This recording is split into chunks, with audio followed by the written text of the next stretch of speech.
एक लड़का था जिसका नाम था क्राय। बचपन से लोग उसे एक बहुत ही वीक और बेकार लड़का मानते थे। ना उसके पास कोई खास पावर थी और ना ही उसमें किसी भी चीज का कॉन्फिडेंस था। लेकिन वक्त ने ऐसी बाजी पलटी कि वही क्राय एक दिन दुनिया का सबसे बड़े ट्रेजर हंट ग्रुप का लीडर बन गया। क्राय का तो खुद का सपना एक शांत और सेफ लाइफ जीने का था। उसे एडवेंचर या फिर मॉन्स्टर से लड़ना बिल्कुल भी पसंद नहीं था। उसका मन बस उसी छोटी सी गाँव वाली दुनिया में था जहाँ पर वो पैदा हुआ था। लेकिन उसके बचपन के दोस्तों के सपने कुछ और ही थे। उनका कहना था कि एक दिन सब मिलकर दुनिया के सबसे मशहूर ट्रेजर हंट बनेंगे, लोग उनका नाम रिस्पेक्ट से लेंगे। क्राय ने उनसे वादा तो कर लिया था, लेकिन दिल से वो कभी इस रास्ते पर चलना नहीं चाहता था। साल बीत गए, लोग बढ़ते गए और अब क्राय एक जवान लड़का बन चुका था जो कि कैपिटल सिटी में रहता था। एक दिन उस सिटी में एक बहुत ही बड़ी रिक्रूटमेंट ड्राइव हो रही थी। फर्स्ट स्टेप नाम की क्लैन नए हंटर्स ढूंढ रही थी। क्राय बिना किसी ध्यान के चुपचाप लाइन में जाकर खड़ा हो गया। लाइन में उसके पास एक बोल्ड सी लड़की थी जिसका नाम था रूडा। वो लगातार बोलती जा रही थी कि वो हमेशा अकेली काम करती है और किसी पार्टी का हिस्सा नहीं बनती। लेकिन इस बार कुछ अलग था।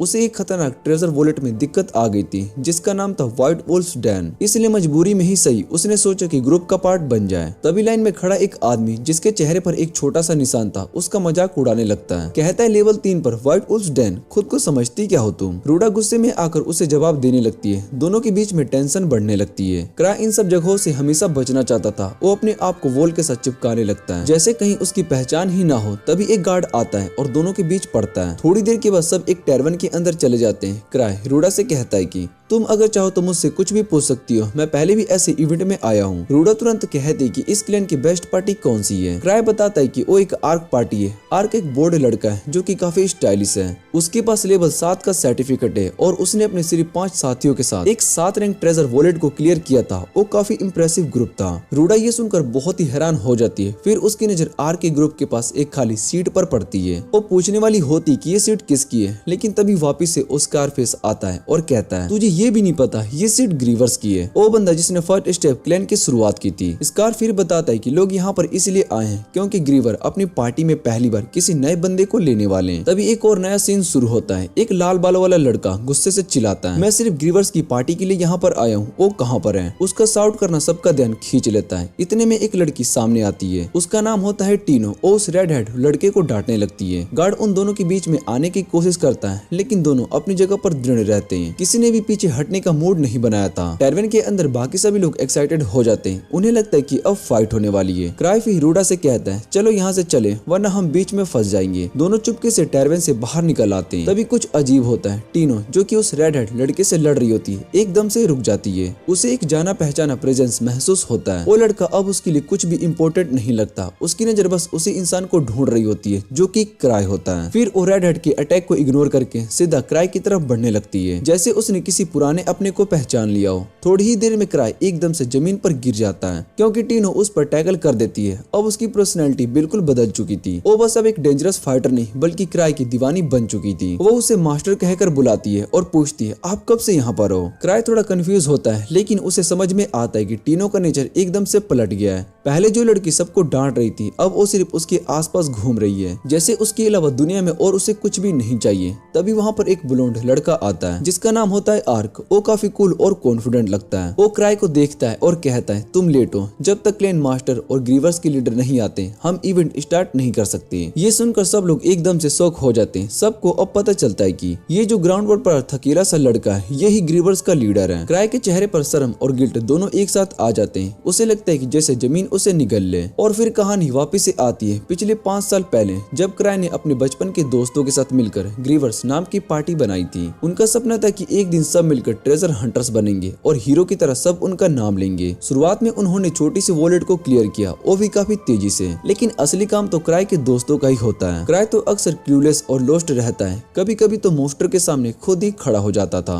जैसे जानबूझकर उसका ध्यान खींच रहा हो। क्राय के पास अब कोई स्पेशल स्किल भी नहीं होती है। उसे पता था कि अगर वो ज्यादा देर तक टीम में रहा तो एक बोझ बन जाएगा। इसलिए उसने डिसाइड किया कि अब वो पार्टी छोड़ दे अपने दोस्तों के भले के लिए। लेकिन जब उसने अपने दोस्तों को ये बात बताया तो उन्होंने उसकी बात को इग्नोर कर दिया जैसे मेरी क्रश मेरे टेक्स्ट को इग्नोर करती है। उल्टा उन्होंने कहा हमारी पार्टी में कोई ऐसा लीडर नहीं है और तू ही सबसे फिट है इस रोल के लिए। क्राय तो एकदम से शौक में आ गया। जो रिजाइन करने आया था उसे प्रमोशन मिल गया। उसके पास कोई चॉइस नहीं थी, उसे लीडर बना दिया गया। और फिर धीरे धीरे वो पार्टी दुनिया की सबसे पावरफुल ग्रुप बन गई। वापस आते हैं प्रेजेंट में। क्राय अब एक चेयर पर बैठा होता है। उसके दोनों साइड में टीनो और आर्क बैठे होते हैं। दोनों उसका अटेंशन अटेंशन चाहते हैं। आर्क फिर से बोलता है, लगता है कि क्राय ने जानबूझकर लेट आकर एप्लीकेंट्स के बीच में घुसने की प्लानिंग की थी ताकि उन्हें असेस कर सके बिना अपनी आइडेंटिटी बताए। क्राय चाहता है कि वो सच बता सके कि वो सिर्फ इसलिए लेट हुआ था क्योंकि उसकी नींद नहीं खुली थी, लेकिन अब कहना बेकार था। फिर आर्क पूछता है, तो तुमने किसी को पसंद किया ज्वाइन करने के लिए? क्राय की नजर तब उस रेड हेड लड़के पर पड़ती है जो कि पहले गुस्सा कर रहा था। वो उससे बोलता है, अपना नाम बताओ। लड़का कहता है, मेरा नाम गिल है। क्राय के मन में डाउट होता है, उसे स्काउटिंग का कोई एक्सपीरियंस नहीं है, लेकिन वो सोचता है शायद से आर्क की पार्टी अगर गिल को ट्रेन करे तो वो अपनी हिडन पावर को एक्टिवेट कर ले। वो फाइनली डिसाइड करता है कि गिल को पिक करेगा, लेकिन एक कंडीशन के साथ। क्राय सबके सामने खड़ा होता है और कहता है, एक हंटर के लिए सबसे जरूरी चीज होती है उसकी ताकत और कभी न हार मानने वाली सोच। इसलिए वो अनाउंस करता है कि क्लैन को ज्वाइन करने से पहले सबको टेस्ट देना होगा। मुझे देखना है कि कौन वर्ती है। फिर वो एक शॉकिंग बात बताता है, मैं जब से हंटर बना हूँ आज तक एक भी हार को नहीं हारा हूँ। ये सुनकर सब एकदम से स्पीचलेस हो जाते हैं। वैसे तो क्राय ने कभी किसी प्रॉपर फाइट में हिस्सा नहीं लिया था, लेकिन फिर भी वो काफी कॉन्फिडेंट दिख रहा था। उसने अपनी उंगली से एक रिंग उतारी और सबके सामने अनाउंस किया, जो इस रिंग को पकड़ेगा उसे आर्क की पार्टी में मेरी रिकमेंडेशन मिलेगी। इतना कहते ही उसने उस रिंग को हवा में उछाल दी और सबके होश उड़ गए। गिल तुरंत दौड़ता है और उसे पकड़ने के लिए, लेकिन टीनो भी उसका रास्ता काट देती है। उसके स्ट्रॉन्ग थिंग्स का एक एक पड़ता है गिल के पेट पर और बेचारा गिल तो सीधा हवा में उड़ जाता है, जैसे किसी ने उसे एक ही किक में शैडो रिलेम में भेज दिया हो। रिंग उसके हाथों से निकल जाती है और टेवरेन के फ्लोर पर रोलिंग होने लगती है और उसके बाद तो सभी हंटर्स एक जंगली कुत्तों की तरह उसके पीछे दौड़ने लगते हैं। क्राय हंसते हुए डिक्लेयर करता है कि ये रिंग एक ट्रेजर आइटम है, जो पकड़ेगा उसी का होगा। वो सबको बेस्ट ऑफ लक बोलता है और रूडा स्कार से कहता है, मिलते हैं फिर कभी, और चिल मोड में वहाँ से निकल जाता है। अगले दिन क्राय अपने ऑफिस में रिलैक्स बैठा होता है, जैसे कल कुछ हुआ ही ना हो। तभी उसकी सिक्योरिटी इवा गुस्से में आकर कहती है, आपके कल के फन चैलेंज की वजह से पूरा टेरवेन बिखर गया है। वो इन्फॉर्म करती कि ट्रेजर हंटर एसोसिएशन भी अब क्राय से पर्सनली मिलना चाहता है। क्राय सोचते कि क्यों ना आर्क को भेज दिया जाए, लेकिन बैड लक से आर्क सिटी में नहीं था। अब क्राय के पास कोई ऑप्शन नहीं होता है, उसे खुद ही जाना पड़ता है। जैसे ही वो एसोसिएशन के ऑफिस पहुंचता है, तुरंत रुककर सॉरी बोलता है, लेकिन चीफ आर्क नाम का बंदा उससे ज्यादा इंप्रेस नहीं होता।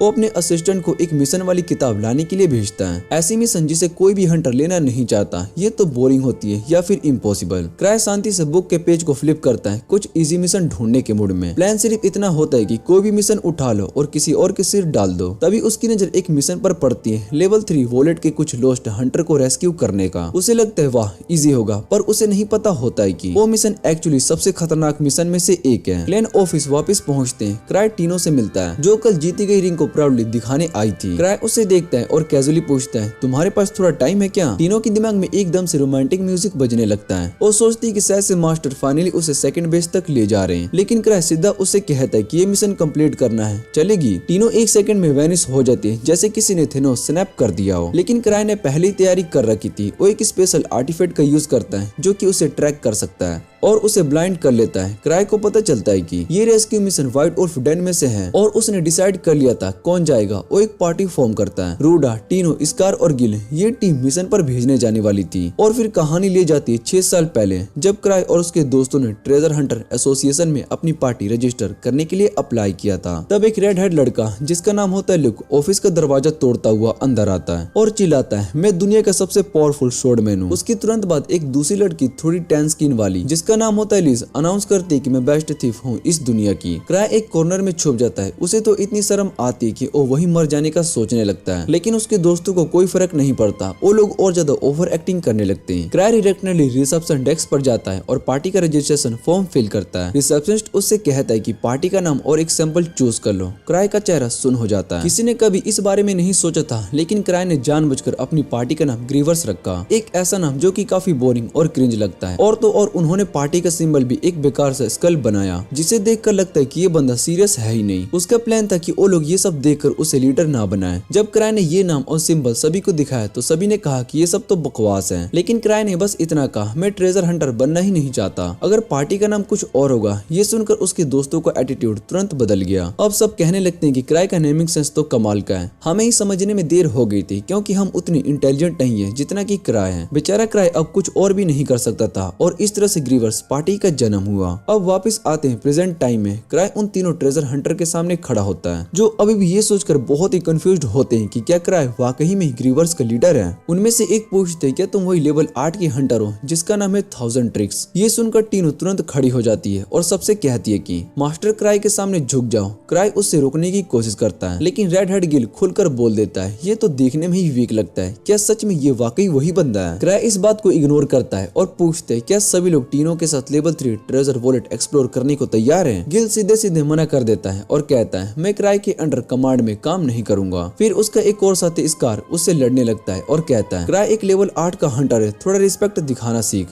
जब कोई रास्ता नहीं बचता तो क्राय डिसाइड करता है कि गिल को टीम से हटा दिया जाए, लेकिन तभी गिल उससे फाइट करने के लिए चैलेंज कर देता है। वो कहता है अगर मैं हार गया तो मैं तुम्हारा फॉलोवर बन जाऊंगा। क्राय उसका चैलेंज एक्सेप्ट करता है, लेकिन कहता है तुम मुझे नहीं टीनो से लड़ोगे। वो इस टीम की लीडर है और मेरी तरफ से रिप्रेजेंटेटिव भी। दोनों ट्रेनिंग हॉल में पहुंचते हैं। गिल क्राय से कहता है कि जब मैं इस लड़की को हरा दूंगा तब तुमसे लड़ूंगा। क्राय मुस्कुराता है और कहता है टीनो भी तुम्हारी तरह ही एक लेवल 4 की हंटर है। टीनो अपने वेपन्स को छोड़ देती है और कहती है मुझे उनकी जरूरत नहीं है। ये देखकर गिल भी अपना तलवार फेंक देता है। टीनो बिना टाइम वेस्ट किए उस पर अटैक कर देती है और गिल उसका अटैक डॉज करता है, लेकिन वो सिर्फ एक सेटअप था। उसके बाद टीनो अपना पावरफुल किक मारकर उसे सीधा वॉल से टकरा देती है। टीनो को लगता है कि उसने फाइट को जीत लिया, लेकिन गिल उठता है और फिर से चार्ज करता है। इस बार टीनो उसके गले पर जोर से वार करके उसको बेहोश कर देती है। जीत के बाद टीनो तुरंत क्राय की तरफ देखती है जैसे उसे तारीफ सुननी हो। वो कहती है मैं इतनी स्ट्रॉन्ग तुम्हारी वजह से बनी हूँ, और क्राय के पास जाकर उसकी इन क्राउजिंग वर्ड्स को सुनने का वेट करती है। उधर जमीन पर गिरा हुआ गिल शौक में होता है। उसे यकीन नहीं हो रहा होता है कि वो हार गया। उसके दिमाग में फ्लैशबैक चलने लगते हैं। बचपन से वो हमेशा सबसे स्ट्रॉन्ग था। उसका सपना था दुनिया का सबसे पावरफुल स्वॉर्डमैन बनने का। इस सपने के लिए वो ट्रेजर हंटर बना था,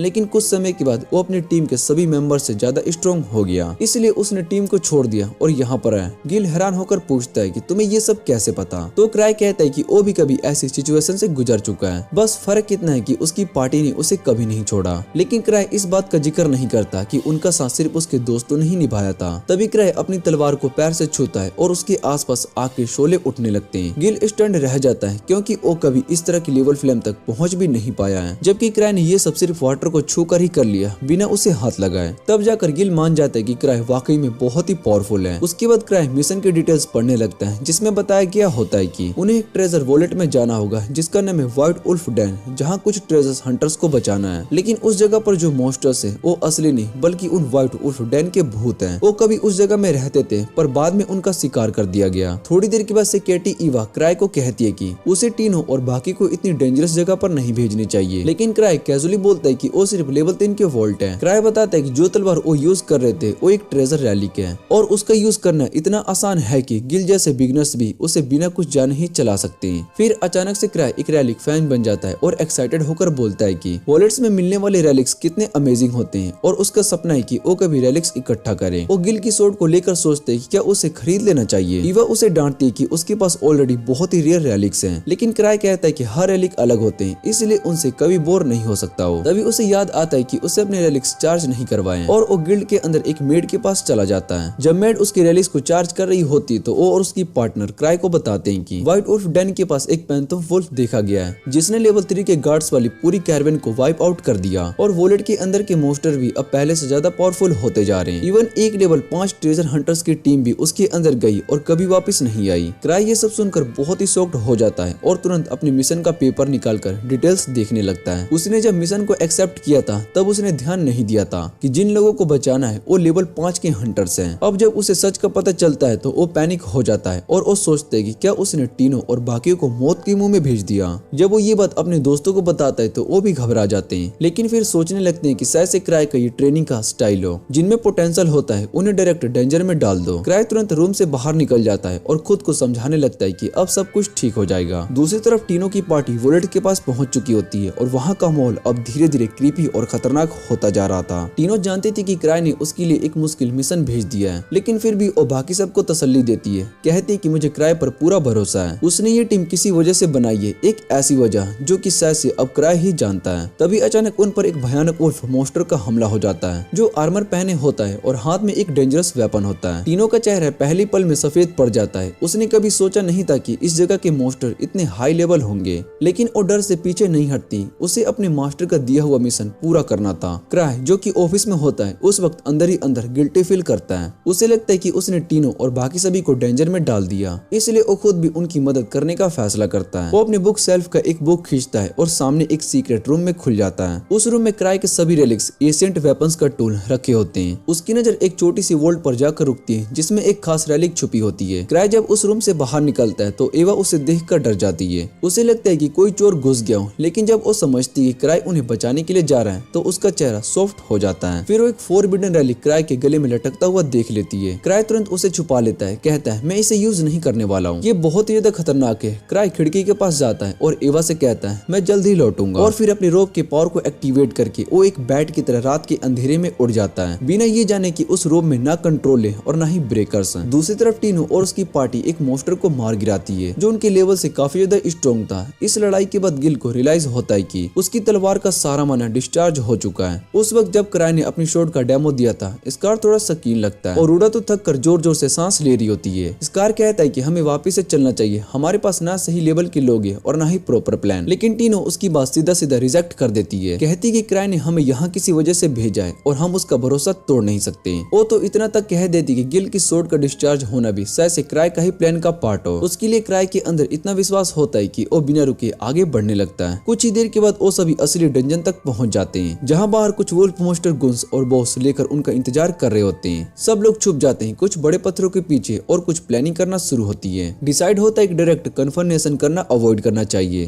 पहले किसी तरह से केव के अंदर घुस जाए। तभी गिल हीरोइक तरीके से कहता है कि वो मॉन्स्टर का ध्यान भटकाएगा ताकि सभी लोग अंदर जा सके। टीनो तुरंत समझ जाती है कि गिल का दिमाग टोस्टर से ज्यादा नहीं सोचता और गुस्से में बोलती है अगर तुमने कोई भी बकचोदी की तो ये वुल्फ्स तुम्हारा डॉग स्टाइल कर देंगे। गिल फिर भी कहता है मेरे पास मेरी लेजेंडरी सोर्ड है, माना खत्म हो गया तो क्या, तलवार अब भी शानदार है। लेकिन लीडर होने के नाते टीनो उसकी बात को रिजेक्ट कर देती है। वो डिसाइड करती है डिस्ट्रैक्शन वो खुद करेगी रूडा के साथ, और गिल और स्कार पीछे से मॉन्स्टर पर अटैक करेंगे। और फिर जब वो लोग अपनी लिमिट्स को तोड़कर लड़ते हैं तो वाकई वो काफी अच्छा परफॉर्म करते हैं। आखिर में वो 4 वुल्फ मॉन्स्टर को मिलकर मार गिराते हैं। टीनो और उसकी टीम अभी तक जो कुछ भी झेली थी, उसके बाद जब उन्होंने इतने पावरफुल मॉन्स्टर को हरा दिया तो सभी थोड़ा हैरान रह गए। इतनी मुश्किल फाइट के बाद भी जीत मिलना किसी चमत्कार से कम नहीं था। लेकिन उनके जीतने की खुशी ज्यादा देर तक नहीं टिकती, क्योंकि केव के अंदर से और भी मॉन्स्टर निकल आते हैं। पूरा ग्रुप बिना किसी देरी के तुरंत एक्शन में आ जाता है। टीनो थोड़ा पीछे होती है और अपनी टेम्परेरी टीम को थोड़ा गौर से देखती है और नोटिस करती है कि ये छोटी सी टीम होने के बावजूद हर मेंबर अपने रोल से काफी स्ट्रॉन्ग है, चाहे उनमें फ्लॉस भी हो। इसी बीच गिल का दिल फिर से क्राई के लिए पिघलने लगता है। वो सोचता है कि शायद से क्राई ने जानबूझकर उन्हें यहाँ पर भेजा हो ताकि वो मॉन्स्टर से लड़कर ज्यादा कॉन्फिडेंट फील कर सके। उसका अपना तो वक्त याद आता है जब उसने अपने टीममेट्स की बुराई की थी,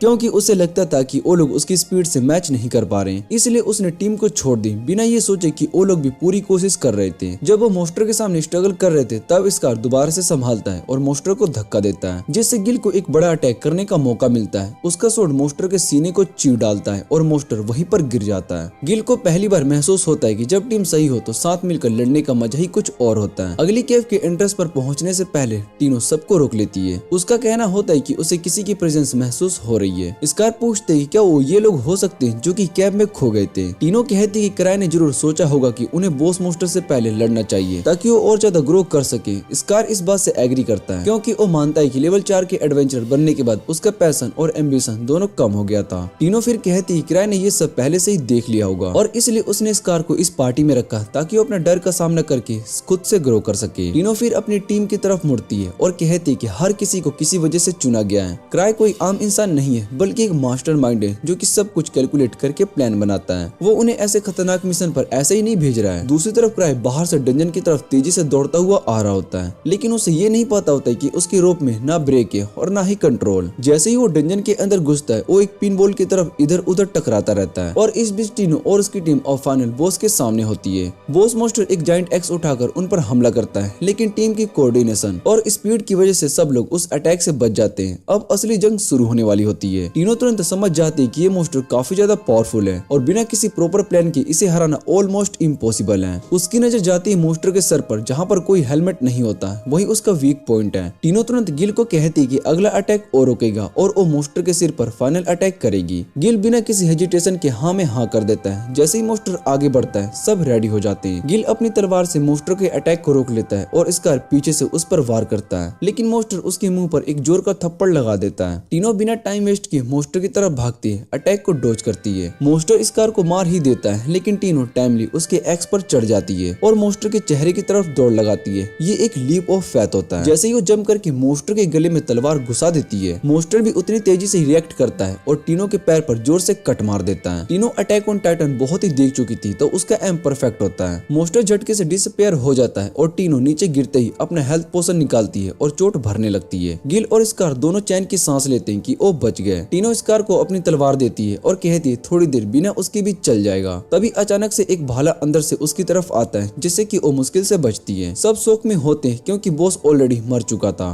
पर तभी अंधेरे से और 4 नए बॉस मोस्टर निकलते हैं अलग अलग वेपन्स के साथ। इस बार टीनो भी सोचती है कि क्राय ने थोड़ा ज्यादा ही कर दिया, एक बॉस ही काफी था। लेकिन वो हार मानने वालों में से नहीं था। वो तुरंत उठती है और प्लान बनाती है। पास के एक नैरो केव में चले जाते हैं जहाँ पर मोस्टर उनका पीछा नहीं कर पाएंगे। पर उनमें से एक मोस्टर केव की एंट्रेंस को ब्लॉक कर देता है। स्कार और गिल तुरंत बोलते हैं कि वो लोग बैत बनाएंगे ताकि लड़कियां केव से भाग जाए। रूडा मना कर देती है लेकिन स्कार कहता है कि सबको एक दिन मरना ही होता है और अगर आज कुछ बच जाए तो वही सही है। पर टीनो किसी को सेक्रीफाइस नहीं करना चाहती थी। तभी उसे याद आता है कि क्राय ने उसे जो मैजिकल रिंग दी थी वो सबसे कहती कि उसका हाथ दे और तीनों एक के बाद एक मोस्टर पर अटैक करना शुरू कर देते हैं बिना रुके बिना डरे। टीनो ने उस रिंग का इस्तेमाल किया जो कि हवा का तीर छोड़ सकती है। उसने उसे चार्ज किया और सीधा मोस्टर की आंखों में ब्लास्ट कर दिया। बॉस मोस्टर दर्द से चिल्ला उठता है और इधर उधर हाथ पैर मारने लगता है। गिल ने इस मौके का फायदा उठाया और उस पर आखिरी बार करने के लिए दौड़ा लेकिन बदकिस्मती से मोस्टर ने उसे जोर से उछाल दिया। जब तक टीनो उसकी मदद के लिए पहुंचती है तब तक सारे मोस्टर गिल पर टूट पड़ते हैं। सबको लगा कि अब सब कुछ खत्म हो गया। तभी अचानक क्राय केव के अंदर घुस आता है और एक जबरदस्त ब्लास्ट से मोस्टर को दीवार से टकरा देता है। टीनो हैरान हो जाती है। उसे यहाँ पर देखकर स्कार नोटिस करता है कि इन मोस्टर्स को क्राय से सच में डर लग रहा है। एक मोस्टर क्राय पर वार करता है लेकिन उसके पास जो पॉजिटिव रेलिक्स है उसकी वजह से उस पर कोई असर नहीं होता।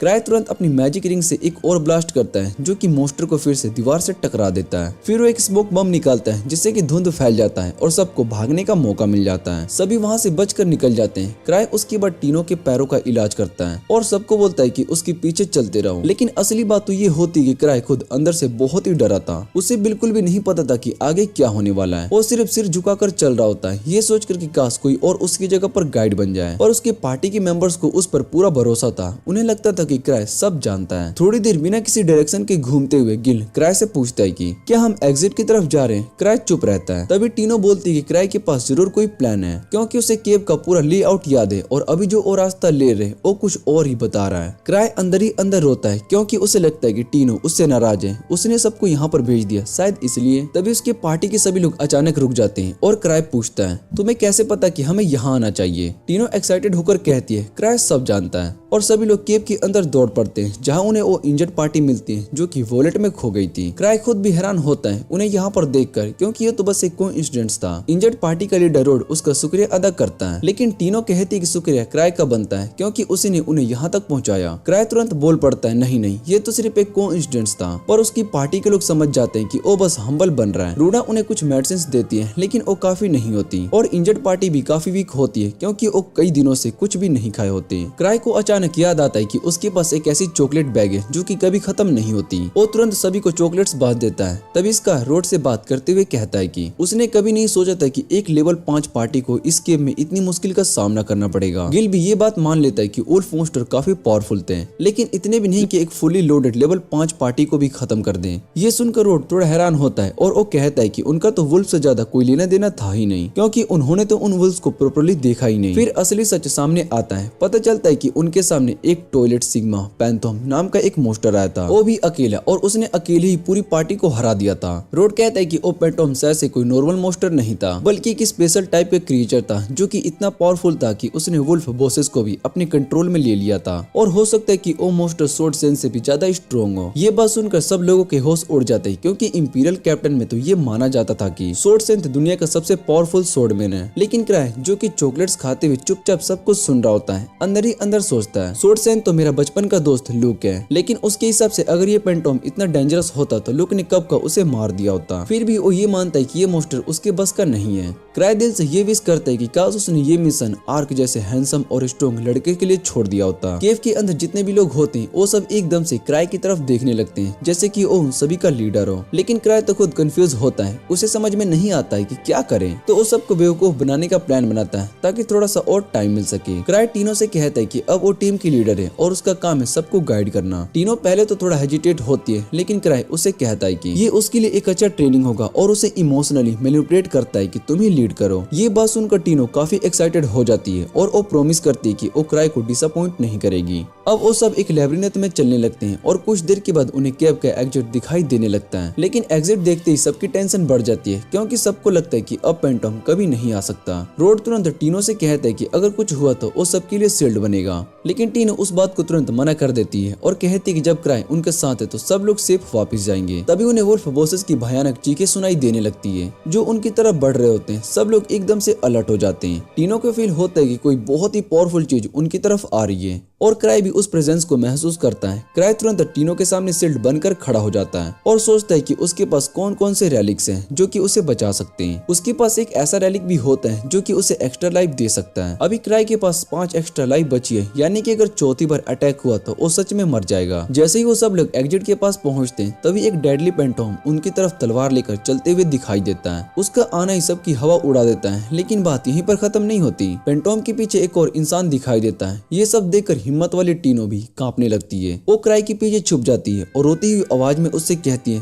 प्लीज हमें बचा लो। लेकिन क्राई अब ज्यादा परेशान नहीं होता क्योंकि वो तुरंत पहचान लेता है कि जो दूसरा आदमी है वो कौन है। उसने अभी तक कुछ बोला भी नहीं होता पर उसका एक एक पेंटॉम को इतनी जोर से लगता है कि वो सीधा केव की वॉल में जा घुसता है। मास्क पहने हुए वो तुरंत क्राई के पास आती है, उससे पूछती है सब ठीक है ना, और फिर अपना मास्क उतार देती है। सब बहुत ही हैरान हो जाते हैं क्योंकि वो और कोई नहीं बल्कि लिज होती है जो अब पहले से भी काफी ज्यादा बहुत ही बड़ी और स्ट्रॉन्ग हो चुकी होती है। यंग मेंबर शॉक होते हैं कि एक इंसान इतनी स्ट्रॉन्ग कैसे हो सकती है, लेकिन लिज उन पर गुस्सा हो जाती है और कहती है तुम मॉन्स्टर हंटर हो और तुम्हें ये नहीं पता है कि ग्रीवर्स कौन होते हैं। फिर वो क्राई से कहती है वो उनसे मिलने के लिए सिटी आई थी, लेकिन वहाँ पर उसने सुना कि वो केव में गया किसी पार्टी की हेल्प करने। अब लिज टीनो के पास आकर उसे बात करने लगती है, लेकिन उसका टोन एकदम रूड होता है। वो कहती है तुम इतने बेकार हो कि एक सिंपल केव में भी खुद को सर्वाइव नहीं कर सकते। ये सब सुनकर गिल से रहा नहीं जाता और वो लिज को रोकने के लिए जाता है, लेकिन उसे उतनी जोर से बैक किक लगती है कि वो सीधा वॉल में जा टकराता है। लिज फिर भी रुकती नहीं और टीनो को तब तक डांटती है जब तक कि टीनो फ्लोर पर जाकर गिर नहीं जाती। क्राई सब कुछ देख रहा होता है, लेकिन पहले तक वो कुछ भी नहीं बोल पाता। तभी टीनो हाथों और घुटनों के बल गिरकर लिज से माफी मांगती है। ये देखकर क्राई को लगता है कि ये सब हद हो गया और वो बीच में आता है। क्राई कहता है टीनो ने क्विस्ट में बहुत ही अच्छा काम किया और ये सब उसकी ट्रेनिंग की वजह से पॉसिबल हुआ। ये सुनकर लिज का पूरा एटीट्यूड बदल जाता है। अब वो एक प्यारी सी लड़की की तरह मुस्कुराती हुई पूछती है क्या मैंने अच्छे से ट्रेनिंग दी। लेकिन तभी उसकी नजर उस वॉल पर पड़ती है जहाँ पेंटॉम फिर से जिंदा होकर बाहर आ रहा होता है और इस बार उसके पीछे एक जायंट वुल्फ बॉस भी होता है और हाथ में एक बड़ा सा मिनी गन भी होता है। ये देखकर लिज फिर से मास्क पहन लेती है। वुल्फ फायरिंग स्टार्ट करता है, लेकिन लिज इतनी स्पीड से मूव करती है कि सबको स्लो मोशन में होने लगता है। वो आने वाली सारी बुलेट्स को आसानी से पकड़ लेती है और सब लोग उसकी स्ट्रेंथ को देखकर बहुत ही स्टन्ड हो जाते हैं। लिज बिना टाइम वेस्ट किए सीधा उस बड़े से बीस्ट पर जंप मार देती है। सिर्फ एक ही किक में उसका काम तमाम कर देती है। उसके बाद वो तुरंत पेंटॉम की तरफ मुड़ जाती है जो अब भी अटैक करने के पोजीशन में होता है, लेकिन लिज तो किसी और ही लेवल की फाइटर होती है। वो उसकी स्वॉर्ड को अपनी खाली हाथों से पकड़ लेती है, पेंटॉम को हवा में उठाकर घुटनों से मारता है और फिर उसे एक जोर का पंच मारकर उसे धूल चटवा देती है। बेचारी टीनो ये सब देखकर रो पड़ती है। क्राई को उसके लिए बहुत ही बुरा लगता है, लेकिन वो जानता है कि अगर उसने कुछ भी बोला तो वो भी पेंटॉम की तरफ पिट जाएगा। पेंटॉम तब तक जीता रहता है जब तक कि लिज लिटरली उसका सर तोड़ नहीं देती। इतने रेंज के बाद लिज थोड़ा सा शांत हो जाती है और क्राई को गले लगाकर कहती है उसने उसे बहुत ही मिस किया। उसके बाद सब लोग सेफली केव से निकल जाते हैं। अगले दिन की ट्रेनिंग ग्राउंड पर लौटता है और टीनो को अपनी मैजिक सोर्ड दे देता है। वो कहता है कि वो ये सोर्ड क्राई के पास होनी चाहिए क्योंकि वो अब सब कुछ छोड़कर दोबारा से ट्रेनिंग शुरू करेगा। उसका गोल है कि एक दिन वो भी लिज की तरह स्ट्रॉन्ग बन सके, लेकिन बाकी टीम मेंबर्स को उसकी बात पर उतना भरोसा नहीं होता। टीनो मीनवाइल उस अजीब से मास्क के बारे में पूछती है जो कि ग्रीवर्स लोग पहनते हैं। फिर फेस रिवील होता है ये मास्क एक्चुअली क्राई नहीं उनके लिए बनवाए थे। एक दिन क्राई अपने गले में लटके कैप्सूल को चेक करता है जिसमें स्लाइम होना चाहिए था। उस स्लाइम को उसके क्लैन के सबसे टैलेंटेड एल्केमिस्ट ने बनाया था और कहा था कि अगर वो गलती से भी बाहर गया तो पूरी कैपिटल सिटी तबाह हो सकती है। लेकिन जब क्राई देखते तो स्लाइम वहाँ पर नहीं होता। वो अंदर ही अंदर बहुत ही घबरा जाता है। उसे लगता है कि अगर वो इसके बारे में ज्यादा सोचेगा तो उसके बचे कुछ 2 ब्रेन सेल्स भी ओवरहीट होकर ब्लास्ट हो जाएंगे। इसलिए वो अपने आप को ये समझा लेता है कि शायद से वो स्लाइम कहीं था ही नहीं। इसलिए वो अपने आप को ये समझा लेता है कि शायद से वो स्लाइम कभी था ही नहीं और इतना टेंशन लेना बेकार है। फिर वो एक केकलम बिल्डिंग जाता है जहाँ उसकी सिक्योरिटी एवा उसे बताती है कि ट्रेजर हंटर एसोसिएशन के व्हाइट वुल्फ डैन का रिपोर्ट मांग रहा है। क्राई कहता है कि ये रिपोर्ट टीनो बनाए क्योंकि वो ही मिशन की लीड करती है। एवा बताती है कि टीनो अभी लिज के साथ ट्रेनिंग कर रही है। ये सुनकर क्राई थोड़ा सा सैड हो जाता है और उसके लिए फील करता है। फिर वो अचानक अचानक से एवा से पूछते क्या कैपिटल में कुछ और अनयूजुअल हुआ है। एवा कहती कि अभी तक तो कुछ भी नहीं, लेकिन वो इन्वेस्टिगेशन स्टार्ट कर देती है। क्राई उससे कहता है कि उसकी जरूरत नहीं है। वो सब कुछ ईवा पर छोड़ देती है और खुद टीनो से मिलने निकल पड़ता है। एवा सोचती है क्राई का इंसुलेशन कभी गलत नहीं होता। जब भी उसने किसी डेंजर का जिक्र किया कुछ न कुछ सीरियस जरूर हुआ है। शायद से इस बार भी कैपिटल में कुछ बड़ा होने वाला है। इतने में क्राई ट्रेनिंग हॉल पहुंचते हैं जहाँ पर बहुत ही सारे गुस्से से भरे हुए हंटर्स गेट के बाहर खड़े होते हैं। तब एक 6 लेवल हंटर सेव उससे कहता है कि क्राई तुम ही हो जो कि लिज जैसे बीस्ट को कंट्रोल कर सकते हो, जाके उसे संभालो।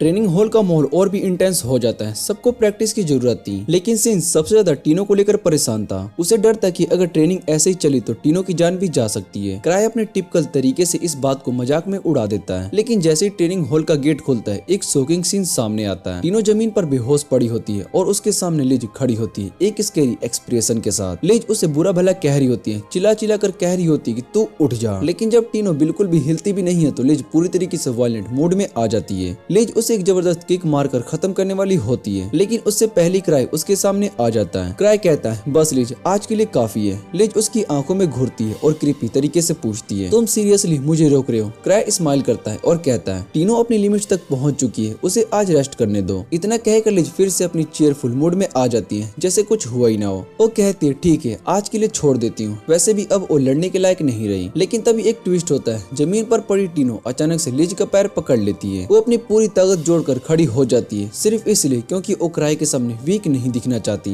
उसकी आंखों में जज्बा होता है और वो कहती है मैं भी लड़ सकती हूँ। लिज ये सुनकर इतनी एक्साइटेड हो जाती है जैसे उसे एक नया टॉय मिल गया हो। दोनों लड़के राउंड 2 के लिए रेडी हो जाती है और क्राई वो चुपचाप ट्रेनिंग हॉल से निकल जाता है, क्योंकि उसे लगता है कि अगर वो वहाँ पर थोड़ी और देर रुक गया तो वो भी मरेगा और ये पागल हो जाएगा। ट्रेनिंग हॉल के बाहर 7 क्राई को देखकर सोचता है कि ये सब क्राई का मास्टर प्लान था, टीनो को मेंटली स्ट्रॉन्ग बनाने का। क्राई कुछ भी नहीं कहता, वो सिर्फ स्माइल करता है। जो सोचना है सोचो। थोड़ी देर के बाद दोनों चाय पी रहे होते हैं। 7 बताता है कि व्हाइट वुल्फ वाला डेन का केस अभी तक सोल्व नहीं हुआ। नॉर्थन रोड पर अब भी कुछ लोग पैंथा मोस्टर के अटैक के शिकार हो रहे हैं। 7 क्राई से पूछते हैं कि अब क्या करे। क्राई के पास ऑब्वियसली कोई जवाब नहीं होता। दिल ही दिल में वो सोचता है काश आर्क यहाँ पर होता, हर काम मुझसे बेहतर करता, बस प्लॉट आर्मर छोड़ के। और तभी क्राई के दिमाग में एक और आइडिया आता है। वो पूरा केस 7 और उसकी टीम को थमा देता है और कहता है ये उनके लिए एक ट्रेनिंग जैसा ही समझो। घर से मिलने के लिए उन्हें हंटर एसोसिएशन भेज देता है। क्राई खुश होता है कि उसने कितनी स्मार्टली अपना काम दूसरे के सिर डाल दिया। लेकिन 7 की टीम का एक बंदा इंप्रेस नहीं होता। वो कहता है ये बंदा लीडर होकर भी कभी कुछ काम नहीं करता। 7 उससे कहता है क्राई को अंडर एस्टिमेट मत करो, वो सच का मोस्टर है। और वही बात हंटर एसोसिएशन का गैर भी सोचता है। उसे लगता है कि क्राई सच में कुछ जानता है, वरना बिना किसी रीजन के व्हाइट वुल्फ डेन के केस से दूर नहीं रहता। कहानी अब और गहरी होती है। दूर एक अंडरग्राउंड लैब में एक बूढ़ा जादूगर जो एक सीक्रेट ऑर्गेनाइजेशन असाकी टावर का मेंबर है, क्राई के इन्वॉल्वमेंट के बारे में सोच रहा होता है। ये लोग जमीन के अंदर ही एनर्जी का यूज करके आर्टिफिशियल ट्रेजर वॉलेट बनाने की रिसर्च कर रहे होते हैं और कहानी यहीं से और भी मिस्टीरियस मोड पे होने वाली होती है। वो बूढ़ा जादूगर ही इस पूरे प्लान का मास्टरमाइंड था। व्हाइट वुल्फ डेन में जो पेंटोम्स म्यूटेट हुए थे वो भी उसी की वजह से हुए थे, लेकिन उसने कभी नहीं सोचा था कि क्राई जैसे हाई लेवल हंटर उसके ट्रेजर वॉलेट तक पहुंच जाएंगे और उनका राज समझ जाएंगे। अब वो क्राई को एक बड़ी थ्रेट मानता है और वो कहता है कि हमें तुरंत ये जगह छोड़नी चाहिए। जब तक उनका सिक्योरिटी हेड वापस नहीं आता तब तक वो क्राई से खतरा नहीं ले सकते, इसलिए वो अपनी रिसर्च किसी और जगह कंटिन्यू करने का प्लान बनाता है। दूसरी तरफ क्राई एक भयंकर नाइटमेयर से उठता है। सपने में उसने देखा कि एक जायंट ब्लैक स्लाइम पूरे शहर को जलाकर राख कर रहा है। सपना इतना रियल था कि क्राई पसीने से भीग गया था। लेकिन जब आंख खुली तो पता चला कि रूम में गर्मी का असली रीजन ड्रीम्स नहीं बल्कि लिज थी, जो चुपके से उसके बेड पर आ चुकी थी। क्राई के लिए ये सब नया नहीं था। लिज का ऐसा आना उसके लिए अनयूजुअल बात थी, इसलिए वो रिएक्ट भी नहीं करता। लिज उससे पूछती क्या तुम फ्री हो, क्योंकि आज उसने काम और ट्रेनिंग दोनों से ब्रेक लिया है और वो चाहती है कि दोनों मिलकर थोड़ा फन टाइम स्पेंड करें। क्राई बिना किसी झिझक के हाँ कह देता है, क्योंकि उसके लिए तो ये काम से बेहतर ही था। दोनों क्लान बिल्डिंग आने लगते हैं, लेकिन वहाँ पहुंचकर वो दोनों शॉक्ड हो जाते हैं, क्योंकि वहाँ घर ऑलरेडी उनका इंतजार कर रहा था। क्राई बार बार बहाना बना रहा था, इसलिए गार खुद आ गया। गार क्राई से कहता है कि उन्हें बात करनी चाहिए, लेकिन लिज उसके सामने खड़ी हो जाती है और कहती है कि अपना मैस खुद ही संभालना सीखो, क्राई पर डिपेंड मत रहो। गार को ये बात बिल्कुल पसंद नहीं आती और वो गुस्से से बोलता है कि लिज ने एक हाई प्रायोरिटी मिशन इनकम्प्लीट छोड़ दिया है। पर लिज उसकी उसकी बात को इग्नोर करती है और कहती है डेट को डिस्टर्ब मत करो बल्दी। दोनों के बीच का आर्गुमेंट अब रोस्ट बैटल बन जाता है। क्राई चुपचाप ये सब देख रहा होता है और वो सोचता है कि जैसे एनन और गोर्डन रहस्य के बीच का फेबर फाइट देख रहा है, लेकिन बात सिर्फ लफ्जों की नहीं होती है, दोनों के बीच एक्चुअली फाइट स्टार्ट हो जाती है। क्राई आर्क के असिस्टेंट को ऊपर बुलाता है ताकि कम से कम किसी से शांति से बात किया जा सके। वो व्हाइट वुल्फ डैन की रिपोर्ट पढ़ रहा होता है और असिस्टेंट कहता है कि उसे वहाँ पर कुछ खास नहीं मिला, लेकिन असली बात ये होती है कि उसे कुछ और ही चिंता थी जो उसके मुंह से गलती से निकल जाती है। असिस्टेंट उससे डिटेल्स पूछती है, लेकिन क्राई तुरंत एक्सप्रेशन बदल देता है और मिस्टीरियस बन जाता है। वो कहता है कि अभी वो कुछ भी नहीं कह सकता, लेकिन उनका क्लैन एसोसिएशन के साथ कोऑपरेट करेगा। वो असिस्टेंट से कहता है कि अब इस मैटर में आर्क से बात करें, क्योंकि वो नीचे लिज और गार को हैंडल करने जा रहा है। नीचे रिसेप्शन हॉल काफी हद तक टूट चुका होता है। लिज और गार अब भी लड़ रहे होते हैं। दोनों की स्ट्रेंथ इक्वल होती है, लेकिन लिज की स्पीड उससे हमेशा ऊपर हैंड डालती है। वो गार का मजाक उड़ाती है और कहती है तुम बूढ़े हो गए हो, जब हिलते हो तो तुम्हारे जॉइंट्स की आवाज आती होगी। गार उसकी इंसल्ट से और ज्यादा गुस्से में आ जाता है और अपनी फुल पावर का यूज करता है, लेकिन लिज आसानी से उसके अटैक को डॉज कर लेती है और उस पर प्रेशर बनाने लगती है। तभी क्राई नीचे आता है और दोनों को रुकने के लिए कहता है। गार बिल्कुल भी पीछे हटने के मूड में नहीं होता, लेकिन लिज तुरंत क्राई के पास भागकर आती है और उसका हाथ पकड़ लेती है, कहती है कि अब हमें अपनी डेट कंटिन्यू करनी चाहिए। उसके बाद सब लोग अपनी राह निकल जाते हैं और क्राई और लिज दोनों अपनी डेट बाय डेट पर निकल पड़ते हैं। चलते चलते क्राई उससे पूछते हैं कि तुम लेवल 8 के ट्रेजर वॉलेट में क्या कर रही थी, जहाँ तुम एक्सप्लोर कर रही थी। लिज हंसते हुए बताती है कि वहाँ काफी मजा आया, मोस्टर भी काफी इंटरेस्टिंग थे, लेकिन थोड़ी देर के बाद सब उसे बोर लगने लगता है। वो बस क्राई से मिलने वापस आ गई। क्राई का दिमाग फिर से उस मिसिंग स्लाइम की तरफ दौड़ जाता है। वो सोच रहा होता है क्या उस स्लाइम को सच में सिटी के लिए डेंजर बन सकता है। लिज उससे पूछती तुम इतने उदास क्यों लग रहे हो। क्राई उससे डायरेक्टली पूछता है अगर देश तबाह हो गया तो तुम क्या करोगी। लिज बिना सोचे समझे मुस्कुराते हुए कहती है तो मैं किसी ट्रॉपिकल आइलैंड पर भाग जाऊंगी और एक लंबा वेकेशन एंजॉय करूंगी। क्राई उसकी केयर फ्री और पॉजिटिव सोच से थोड़ा हैरान हो जाता है और वो सोचता है कि मुझे भी इस लड़की से थोड़ा सीखना चाहिए, लेकिन अचानक लिज अपना बैग क्राई को दे देती है और रास्ते में खुद एक आदमी पर टूट पड़ती है। क्राई घबरा जाता है और चीखता है अरे तुम क्या कर रही हो। लिज कहती है ये आदमी हमें स्टॉक कर रहा है। क्राई उसे समझाता है कि ओवर थिंकिंग कर रही है और उसे लगता है कि इस बेचारे को जाने दो। तभी वो आदमी क्राई को देखता है और डरा हुआ वहाँ से भाग जाता है। ये देखकर लिज और पक्का मान लेती है कि ये सब क्राई की प्लानिंग का पार्ट था। वो कहती है तुम्हारा एक्टिंग तो काफी कमाल का था और फिर पूछती है अब क्या स्टेप क्या है। वो पूछती है तुम्हारा एक्टिंग तो काफी कमाल का था। वो कहती है तुम्हारा एक्टिंग तो काफी कमाल का था और फिर पूछती है अब अगला स्टेप क्या है। क्राई को समझ में नहीं आता है कि वो किस बारे में बात कर रही है। अगले दिन क्राई और लिज सिटी के सबसे खतरनाक एरिया में पहुंच जाते हैं, लेकिन लिज अब भी ये सोच रही होती है कि वो दोनों डेट पर आए हैं। क्राई उसे डायरेक्टली कहता है कि ये डेट नहीं है, मैं यहाँ पर काम के सिलसिले में आया हूँ। उसे ईवा से पता चलता है कि स्लम एरिया के कई लोग गायब हो रहे हैं। नॉर्मली तो ये उसका कंसर्न नहीं होता है, लेकिन वो सोचते हैं कि कहीं इस मिसिंग स्लाइम का ही हाथ तो नहीं है इसमें। वैसे एक बोनस भी है, पास में एक नई आइसक्रीम शॉप खुली हुई है जो कि क्राई एक्सप्लोर करना चाहता है। मिशन के नाम पर क्राई सिर्फ बेसिक चीजें चेक करता है और फिर लिज से कहता है चलो अब आइसक्रीम ट्राई करते हैं। लिज बहुत ही खुश हो जाती है, लेकिन शॉप का ओनर खुश नहीं होता। वही आदमी होता है जिसे लिज ने स्टैकर समझकर पकड़ा था और जिसे क्राई ने छोड़ दिया था। अब वो आदमी सोचते कि क्राई ने जानबूझकर उसे छोड़ा था ताकि वो वापस आकर उसे पकड़ सके। उसे समझ में नहीं आ रहा होता कि क्राई को ये सब कैसे पता चला कि ये आइसक्रीम शॉप सिर्फ एक बहाना है और असली में ये आकाशिक टावर के रिसर्च बेस का पार्ट है। वो तुरंत शॉप को बंद करने का प्लानिंग कर लेता है, लेकिन तभी डोर खुलता है और एक लाल बाल वाली लड़की अंदर आती है जिसका नाम होता है सोफिया। अब उस आदमी के मन में थोड़ी सी उम्मीद जागती है क्योंकि सोफिया उसकी ऑर्गेनाइजेशन के गेट के बाहर सारे डिफेंस इशू को हेड करती है। इसके बाद हम देखते हैं कि लिज अपना पेशेंस खो देती है और शॉप का दरवाजा तोड़ने की कोशिश करती है, लेकिन तभी क्राई उसे रोक लेता है और कहता है कि से आज शॉप खुली ना हो। लेकिन लिज गुस्से में होती है और क्राई की बात मान लेती है और दोनों वापस से अपने क्लैन के पास लौट आते हैं। पीछे शॉपकीपर अपने ऑफिस में चैन की सांस लेता है कि बच गया। क्राई फिर लिज से पूछते है कि क्या उसे पता है कि एल्मिस्ट कीरी कब तक लेवल 8 ट्रेजर वॉलेट से वापस आएगी। लिज बताते है कि उसे वापस आने में थोड़ा टाइम लग सकता है। क्राई बस यही दुआ करता है कि वो उस स्लाइम को पूरे शहर को तबाह करने से पहले लौटा आए। तभी ईवा ऑफिस में आती है और बताती है कि हंटर एसोसिएशन ने एक स्पेशल टीम बनाई है जो व्हाइट वुल्फ डैन की इन्वेस्टिगेशन करेगी। इस बार वो लोग फुल सीरियस है, इतना कि उन्होंने एक रैलिक एक्सपर्ट तक भेजने का फैसला किया है ताकि कुछ नया पता चल सके। क्राई सोचते कि ये काफी बड़ी बात है, लेकिन उससे फर्क नहीं पड़ता क्योंकि उसका वहाँ पर जाने का कोई प्लान नहीं था। दूसरी तरफ वो शॉप की प्रसिद्ध असाइकिक टावर के हेडक्वार्टर्स पहुँचता है। वहाँ सबको बताते कि क्राई ने उसकी असली आइडेंटिटी पहचान ली थी। वो काफी डरा हुआ होता है, कहते कि क्राई ने सब कुछ समझने के बाद भी कुछ भी नहीं किया और वही उसे और ज्यादा डरा रहा है। वो कांप कर कहता है कि उसे तो ये भी नहीं समझ में आ रहा है कि क्राई के दिमाग में क्या चल रहा है। बाकी सब भी कंफ्यूज होते हैं। फिर वो लोग सोफिया की तरफ देखते हैं कि अब क्या करें। सोफिया उनसे कहती है कि उन्हें क्राई और उसके क्लैन से सीधा सामना करना चाहिए। सब लोग हैरान हो जाते हैं, लेकिन सोफिया का कहना होता है कि उनके पास जीतने का चांस है, चाहे उसका दुश्मन लेवल 8 का ही क्यों ना हो। सोफिया कहती है कि उसने जो सिक्योरिटी सिस्टम बनाया है वो क्राई के क्लैन को हरा सकता है। और फिर एक बुजुर्ग एम है उससे कहता है कि वो अपनी प्लानिंग के हिसाब से आगे बढ़ सकती है, क्योंकि उन लोगों के पास हमेशा भागने का ऑप्शन नहीं हो सकता। अगले दिन का सीन बदलता है। फर्स्ट स्टेप क्लैन की बिल्डिंग एडवेंचर से भरा होता है। तीनों जैसे ही अंदर आती है वो विश्वास नहीं कर पा रही होती कि इतने लोग क्या कर रहे हैं यहाँ पर। वो एक लड़के से पूछती कि ये सब क्या हो रहा है। वो लड़का बताता है कि सब लोग व्हाइट वुल्फ डेन की इन्वेस्टिगेशन के लिए यहाँ पर जमा हुए। तीनों सोचती कि ये तो कुछ ज्यादा ही हो गया, पर वो लड़का कहता है कि क्राई चाहता है कि आर्क वहाँ से सबसे पहले जाए। ये सुनकर तीनों और भी शॉक्ड हो जाती है, क्योंकि एक लेवल 7 के हंटर को लेवल 3 वॉलेट में भेजने का कोई नॉर्मल बात नहीं होती। इसका मतलब था कि कुछ तो बहुत ही सीरियस है। इसलिए एसोसिएशन ने और उनके क्लैन ने इतने सारे ट्रेजर हंटर्स को एक साथ बुलाया है ताकि सिचुएशन को हैंडल किया जा सके।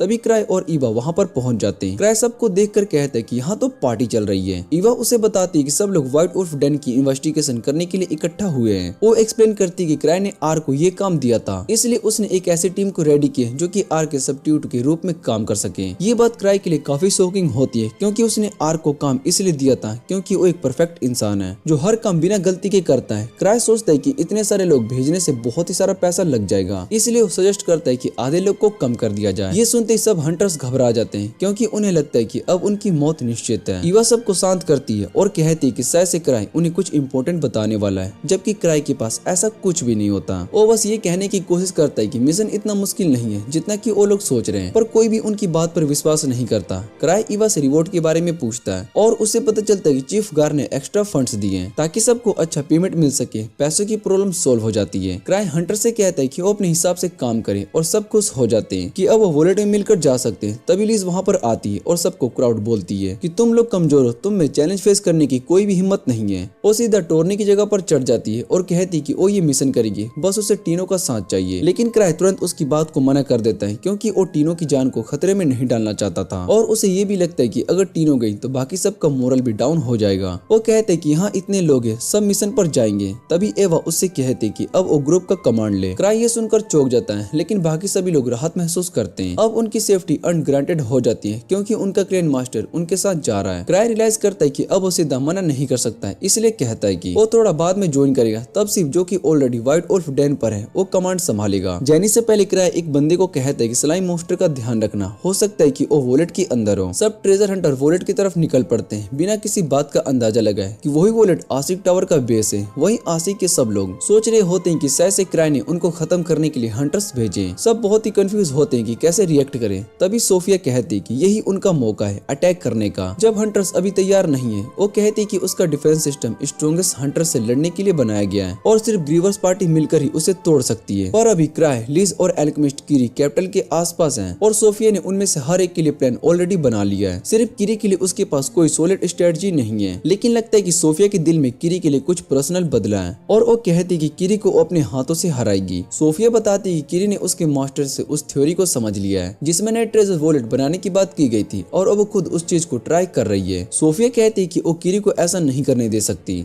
इसलिए वो एक विजार्ड से पूछती क्या वो अपने पूरे फायर पावर का यूज करके किरी को रोकने के लिए कर सकती है। विजार्ड उसे परमिशन दे देता है और उसे इस बैटल के लिए कमांड भी बना देता है, लेकिन विजार्ड का नंबर 2 इस फैसले से खुश नहीं होता। ऊपर से एक जगह पर शिव और उसकी पार्टी व्हाइट वुल्फ डेन में कुछ अनयूजुअल नहीं देख पाती, लेकिन शिव को फिर भी लगता है कि क्राई ने उन्हें यहाँ किसी खास वजह से भेजा है। तभी उसे एक कॉल आता है और अपने टीममेट्स को इमरजेंसी वेसल बजाने को कहता है ताकि बाकी सभी लोग ट्रेजर हंटर को अलर्ट किया जा सके। सब बाहर निकलते हैं और शिव उन्हें क्राई का मैसेज सुनाता है कि वॉलेट के अंदर स्लाइम मॉन्स्टर हो सकते हैं। ये सुनकर हंटर्स काफी इरिटेट हो जाते हैं, क्योंकि वो सोच रहे होते हैं कि हम एक ऐसे आदमी के ऑर्डर को फॉलो कर रहे हैं जो कि खुद भी यहाँ पर नहीं है। शिव उन्हें कहते हैं कि क्राई की जजमेंट पर भरोसा करो। फिर वो उन्हें एक स्टोरी सुनाता है। एक बार क्राई ने सबको फ्लावर वॉचिंग पार्टी में बुलाया था और बोला था कि वेपन्स लेकर आना। जैसे ही क्राई ने टोस्ट उठाया, उसके पीछे एक ट्रेजर वॉलेट मैनिफेस्ट हो गया। सबको समझ में आ गया कि क्राई ने पहले इस बात का अंदाजा लगा लिया था। ये सुनकर हंटर्स हैरान हो जाते हैं और शिव फिर से उन्हें याद दिलाती है कि क्राई के पास जो भी इंफॉर्मेशन पर्सन होती है और किसी भी ट्रेजर से ज्यादा वैल्यूएबल होती है। वापस क्राई के ऑफिस में सीन शिफ्ट होता है जहाँ पर लिज उससे बार बार कहती है कि ताकि मैं भी अपनी फाइटिंग स्किल को दिखाकर तुम्हें इम्प्रेस कर सकूं। क्राई पहले से उसके बिहेवियर से बहुत ही इरिटेट होता है और वो सोचता है कि मुझे ये सब कब तक झेलना पड़ेगा, बस कुछ देर में व्हाइट वुल्फ डैन का इशू हो जाएगा, फिर मैं बस वहीं पर जाकर अपना मुंह दिखा दूंगा। तभी एल्केमिस्ट किरी वहाँ पर पहुँचती है और क्राई से कहती है कि मैं तुम्हारी मदद करने के लिए आई हूँ। हमारे सामने एक ऐसी ऑर्गेनाइजेशन आ गई है जो कि बहुत ही स्ट्रॉन्ग और क्लेवर है और पूरी दुनिया के लिए खतरा बन सकती है। ये सुनते ही क्राई तुरंत लिज और टीनो को ऑफिस से बाहर निकाल देता है ताकि वो किरी से अशाकिक टावर के बारे में प्रॉपर्ली बात कर सके। दूसरी तरफ सिटी के एक और कोने में गर्ग अपना बैटल आर्मर पहन रहा होता है। उसका इरादा होता है कि वो वोल्ट के अंदर जाकर सबको दिखाए कि उसकी पुरानी ग्लोरी भी खत्म नहीं हुई है। उसका असिस्टेंट उसे रोकने की कोशिश करता है क्योंकि उसे लगता है कि गर्ग फिर से अपने मसल्स खींचने लगा है या फिर कमर तोड़ बैठेगा। तभी किरी उससे मिलने के लिए वहाँ पर आती है और कुछ इंपॉर्टेंट इन्फॉर्मेशन शेयर करती है जो कि उनका असली दुश्मन के बारे में होता है। वापस क्राई के ऑफिस में क्राई सोचता है कि किरी उनकी फ्रेंड सर्कल में से एक ऐसी लड़की है जो कि फिजिकली स्ट्रॉन्ग नहीं थी। उसे हमेशा पता था कि वो फ्रंट लाइन पर नहीं लड़ सकती, इसलिए उसने डिसाइड किया था कि वो किसी और तरीके से अपने दोस्तों का साथ देगी। उस समय क्राई ने किरी को एल्केमिस्ट बनने का आइडिया दिया था और वहीं से उसका सफर शुरू हुआ था,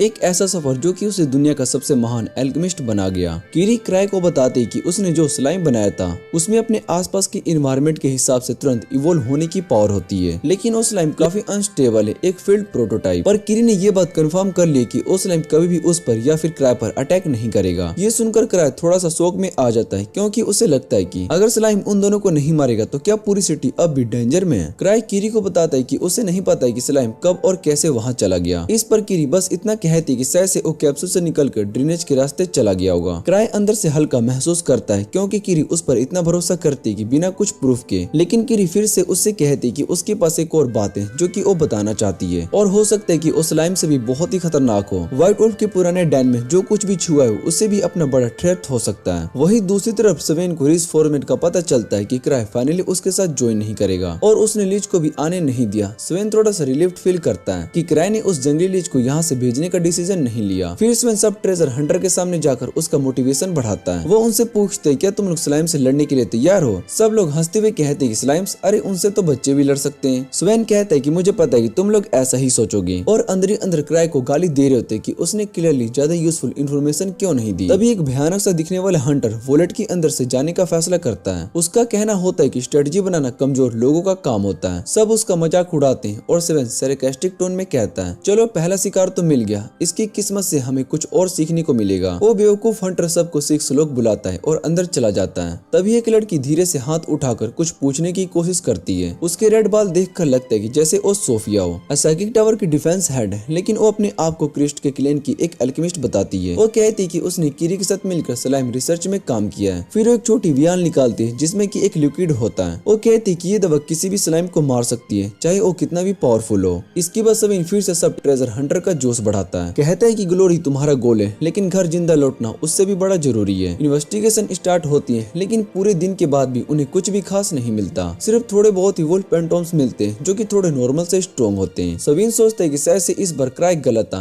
लेकिन फिर खुद से कहता है अगर वैसा ही है तो ये बुरी बात नहीं है। तभी वहाँ पर अगली हंटर वापस आता है जिसका एटीट्यूड अब भी नेगेटिव ही होता है। वो कहता है कि अगर तुम सब लोग स्लाइम से नहीं डरते तो मिशन कब का खत्म हो चुका होता। वो जंगल के एक कोने में जाकर एक पेड़ को पानी देने लगता है और फिर क्राई को गाली देता है, ऑर्डर्स देने आता है, लेकिन एक्शन के टाइम पर मुंह छिपा लेता है। अचानक से अर्डो को एक अजीब सी आवाज सुनाई देती है। वो तुरंत उस डायरेक्शन में चला जाता है जहाँ से आवाज आई थी। वहाँ पहुँचते ही उसके होश उड़ जाते हैं क्योंकि वहाँ पर 2 आदमी और एक बड़ा सा जंगली भेड़िया होता है जो कि जंजीरों से बंधा होता है। वो दोनों आदमी आशिक टावर के होते हैं और वो इस भेड़िए के अंदर हल का नट डालने आए होते हैं। उनका प्लान होता है कि ये भेड़िया एक डेंजरस बीस्ट बन जाए और जितने ज्यादा से ज्यादा हंटर्स को मार सके, बिल्कुल वैसे जैसा कि सोफिया ने सोचा था। ऑडो तुरंत समझ जाता है कि यहाँ पर कुछ तो गड़बड़ है। जैसे ही उसकी नजर उस बड़ी सी इंजेक्शन पर पड़ती है वो सीधा आगे बढ़ता है और दोनों आदमियों पर हमला कर देता है। एक आदमी को तो एक ही पंच में बेहोश कर देता है। दूसरा आदमी उस पर फायर बॉल छोड़ता है लेकिन ऑडो उन्हें भी ब्लॉक कर देता है और उस पर एक जोर का थप्पड़ मारकर उसकी बोलती बंद कर देता है। फिर वो लंबे बाल वाले आदमी को उठाकर जोर से पटक देता है। आदमी घायल होता है और पूछते है कि क्या क्राई ने उसे भेजा है। ऑडो कहता है कि ये सब उसका डिसीजन है, वो किसी के कहने पर नहीं आया। जब तक ऑडो उस आदमी को पीट रहा होता है तब तक उसका पार्टनर वुल्फ के अंदर वो डेंजरस सीरम इंजेक्ट कर देता है। सीरम लगते ही वुल्फ का शरीर पिघलने लगता है लेकिन उसकी बॉडी और भी ज्यादा खतरनाक बन जाती है। वो दोनों आदमी से कहते हैं कि अब ये मोस्टर जितनी ज्यादा माना अब्सॉर्ब करेगा उतना ही ज्यादा पावरफुल बनेगा और वो सबसे पहले आसपास के लोगों को नुकसान पहुंचाएगा। मोस्टर तुरंत ही उन दोनों विजार्ड्स की माना चूस लेता है। अडो एक वार्निंग विसल बजाता है ताकि सबको फॉरेस्ट के अंदर होने वाले डेंजर का सिग्नल मिल सके। जैसे स्पिन उस सिटी की आवाज को सुनता है वो सब हंटर को तैयार होने के लिए कहता है। सब लोग फॉरेस्ट के बाहर इकट्ठा होते हैं वेपन्स के साथ रेडी में। थोड़ी देर के बाद हुगो वहाँ पर भागते हुए आता है और वो बुरी तरीके से घायल होता है और उसका एक हाथ नहीं होता। वो सबको कहते हैं कि क्राई बिल्कुल सही था, जंगल के अंदर एक बहुत ही पावरफुल स्लाइम मोस्टर छुपा हुआ है। तभी वुल्फ पेंटोम जिसका बॉडी सीरम की वजह से स्लाइम बन चुका होता है सामने आ जाता है। स्पैम तुरंत एक तीर निकालता है और मोस्टर की पेंगों पर निशाना लगाता है ताकि वो उसे हिलने से रोक सके। बाकी मैजिशियंस उस स्लाइम पर फायर और आइस से अटैक करते हैं लेकिन मोस्टर पर कोई असर नहीं पड़ता। इसी बीच सीन और हीलर ह्यूगो के पास आते हैं और ह्यूगो उन्हें बताता है कि उसने खुद देखा था कैसे दो अजनबी आदमी ने वुल्फ पेंटोम के शरीर में कुछ इंजेक्ट किया जिसके बाद वो स्लाइम बन गया। मोस्टर सारे मैजिक अटैक से निकलकर बाहर आ जाता है बिल्कुल बिना किसी डैमेज के। सवीन फिर डिसाइड करता है कि वो फिजिकल अटैक ट्राई करेगा। वो अपना बो उठाता है और स्लाइम पर एक के बाद एक 6 एरोस छोड़ देता है लेकिन वो एरोस भी कोई असर नहीं करते। सवीन ये देखकर बहुत ही हैरान हो जाता है, ना तो मैजिक काम कर रहा था और ना ही फिजिकल पावर। फिर भी वो सब हंटर से कहता है कि जब तक हो सके वो लोग फाइट करते रहे। स्लाइम वुल्फ अटैक करना स्टार्ट करता है। स्वेन सबको कहता है कि थोड़ा डिस्टेंस बनाए रखना और उसके अटैक से बचे क्योंकि मोस्टर की स्पीड थोड़ी स्लो है। और वो सीधा सोफिया के पास भागता है और उससे पूछते क्या उसके पास वो एंटी स्लाइम केमिकल है। सोफिया कहती कि अगर वो मोस्टर उस केमिकल को छू लेगा तो वो खुद डिस्ट्रॉय हो जाएगा। सीवन उसी मिशन पर निकल पड़ता है कि वो किसी तरह से उस मोस्टर को उस केमिकल से टच करवा सके। लाइट उस वुल्फ स्लाइम को अपनी तरफ खींचने के लिए भागना स्टार्ट करता है। वो जानता है कि अगर ये स्लाइम उस केमिकल से टकरा गया तो वो सब कुछ खत्म हो सकता है। जैसे ही वुल्फ स्लाइम उसकी तरफ जंप करता है सीवन तुरंत एक वायल जमीन में गाड़ देता है और साइड हो जाता है। स्लाइम उस वायल पर गिरता है और जैसे उसका टच केमिकल से होता है उसके अंदर की छोटी छोटी एक्सप्लोजन होने लगती है। सब लोग सोचने लगते हैं कि अब तो ये फाइट खत्म हो गई लेकिन वो स्लाइम उन एक्सप्लोजन को एब्जॉर्ब कर लेता है और जिंदा रहता है। ये देखकर वियान का दिल टूट जाता है क्योंकि उसने सोचा था कि अगर वो स्लाइम होता तो वो कब का मर गया होता। तभी उसके पास खड़ा एक आर्मर्ड बंदा आता है जो कि क्रिस्ट ने ये कहा था कि वो एक स्लाइम जैसा क्रिएचर है, स्लाइम नहीं। सेवन गुस्से से उस पर और बाकी सभी ग्रीपर्स पर चिल्लाने लगता है। तभी वहाँ पर किरी आ जाती है। वो क्राई से लिटरली रिक्वेस्ट करके आई होती कि उसे व्हाइट वुल्फ्स के डैन का चार्ज दिया जाए। किरी तुरंत बताती कि वो इस स्लाइम को तुरंत हंट नहीं कर पाएंगे। वो कहती कि ये मोस्टर इतना ज्यादा माना ऑब्जर्व कर रहा है कि उसका पूरा बॉडी एक शील्ड बन गया है। ये एक ऐसा क्रिएचर है जैसा उसने कभी नहीं देखा, इसलिए वो इंटरेस्टेड हो जाती है। सिर्फ एक बार उस स्लाइम को देखते ही किरी समझ जाती है कि वो वुल्फ पेंटोम कैसे मेल्ट होकर स्लाइम में बदला। वो बिना डरे उस मोस्टर के पास जाती है उसके अटैक्स को इजीली डॉज करते हुए। तभी उसे समझ में आता है कि वो उन लोगों का शिकार कर रहा है जिनके पास सबसे ज्यादा माना है ताकि उस पुराने फॉर्म में वापस आ सके। किरी उस मोस्टर के लिए थोड़ा ठंडा फील करती है। उसे लगता है कि ये किसी का फेल्ड एक्सपेरिमेंट है, इसलिए वो सोचती है कि उसे मर्सी किल करना होगा। वो एक वाइल उस स्लाइम की तरफ फेंकती है और वैन को कहती है कि उस पर टूट पड़ो। वैन जिसको अब हयाकी का अपग्रेडेड वर्जन कह रहे हैं सीधा उस वैल के स्लाइम के सर पर शूट मार देता है। किरी बताते कि उस वैल में एंटी मैजिक था जो कि उस मोस्टर की डिफेंस पावर को खत्म कर देता है। तभी वहाँ पर गार भी पूरे बैटल गियर में आ जाता है जिसे देखकर स्वेन बहुत ही चौंक जाता है। किरी एक्सप्लेन करती कि उसने पहले गियर से फाइट मांगी थी क्योंकि अनलाइक उसकी सिस्टर लिज वो पुराने रास्ते दौड़ के नहीं आ सकती थी। स्वेन के दिमाग में अभी भी सवाल चल रहे होते हैं। तब किरी उससे कहती कि उसे अंदाजा हो गया कि ये सब किसने किया है और क्यों किया है। किरी सबको एक कैंप ले जाती है जहाँ पर वो सबके सामने अशाकिक टावर और उसके लीडर मास्टर मैच के बारे में बताती है। वहाँ कुछ बड़े ऑफिस टाइप दिखने वाले लोग कहते हैं कि मैक्स तो इंपीरियल कैपिटल से सालों पहले बैन हो चुका था। किरी उनसे कहती है कि तुम लोग वाकई में ये सोचते कि वेंस यूजफुल है। वो सबको बताती है कि ये वॉलेट जहाँ पर है वो सब है। एसिड टावर का बेस बन चुका है, कोई आम जगह नहीं है। सोफिया सजेस्ट करती है कि शायद से उन लोगों के पास में इम्पोर्टेंट इक्विपमेंट भी हो सकता है। किरी कहती कि हाँ वो इस लड़की को अच्छी तरीके से जानती है, वो सच बोल रही है। किरी सबको बताती कि एसिड टावर अपनी रिसर्च को छुपाने के लिए वॉर की तैयारी कर रहा है। वो इस बार इनके इलीगल डेंजरस एक्सपेरिमेंट को रोकने के लिए डिटरमाइंड है और इस काम के लिए वो सबसे कहती कि अब तुम लोग मेरे साथ चलो।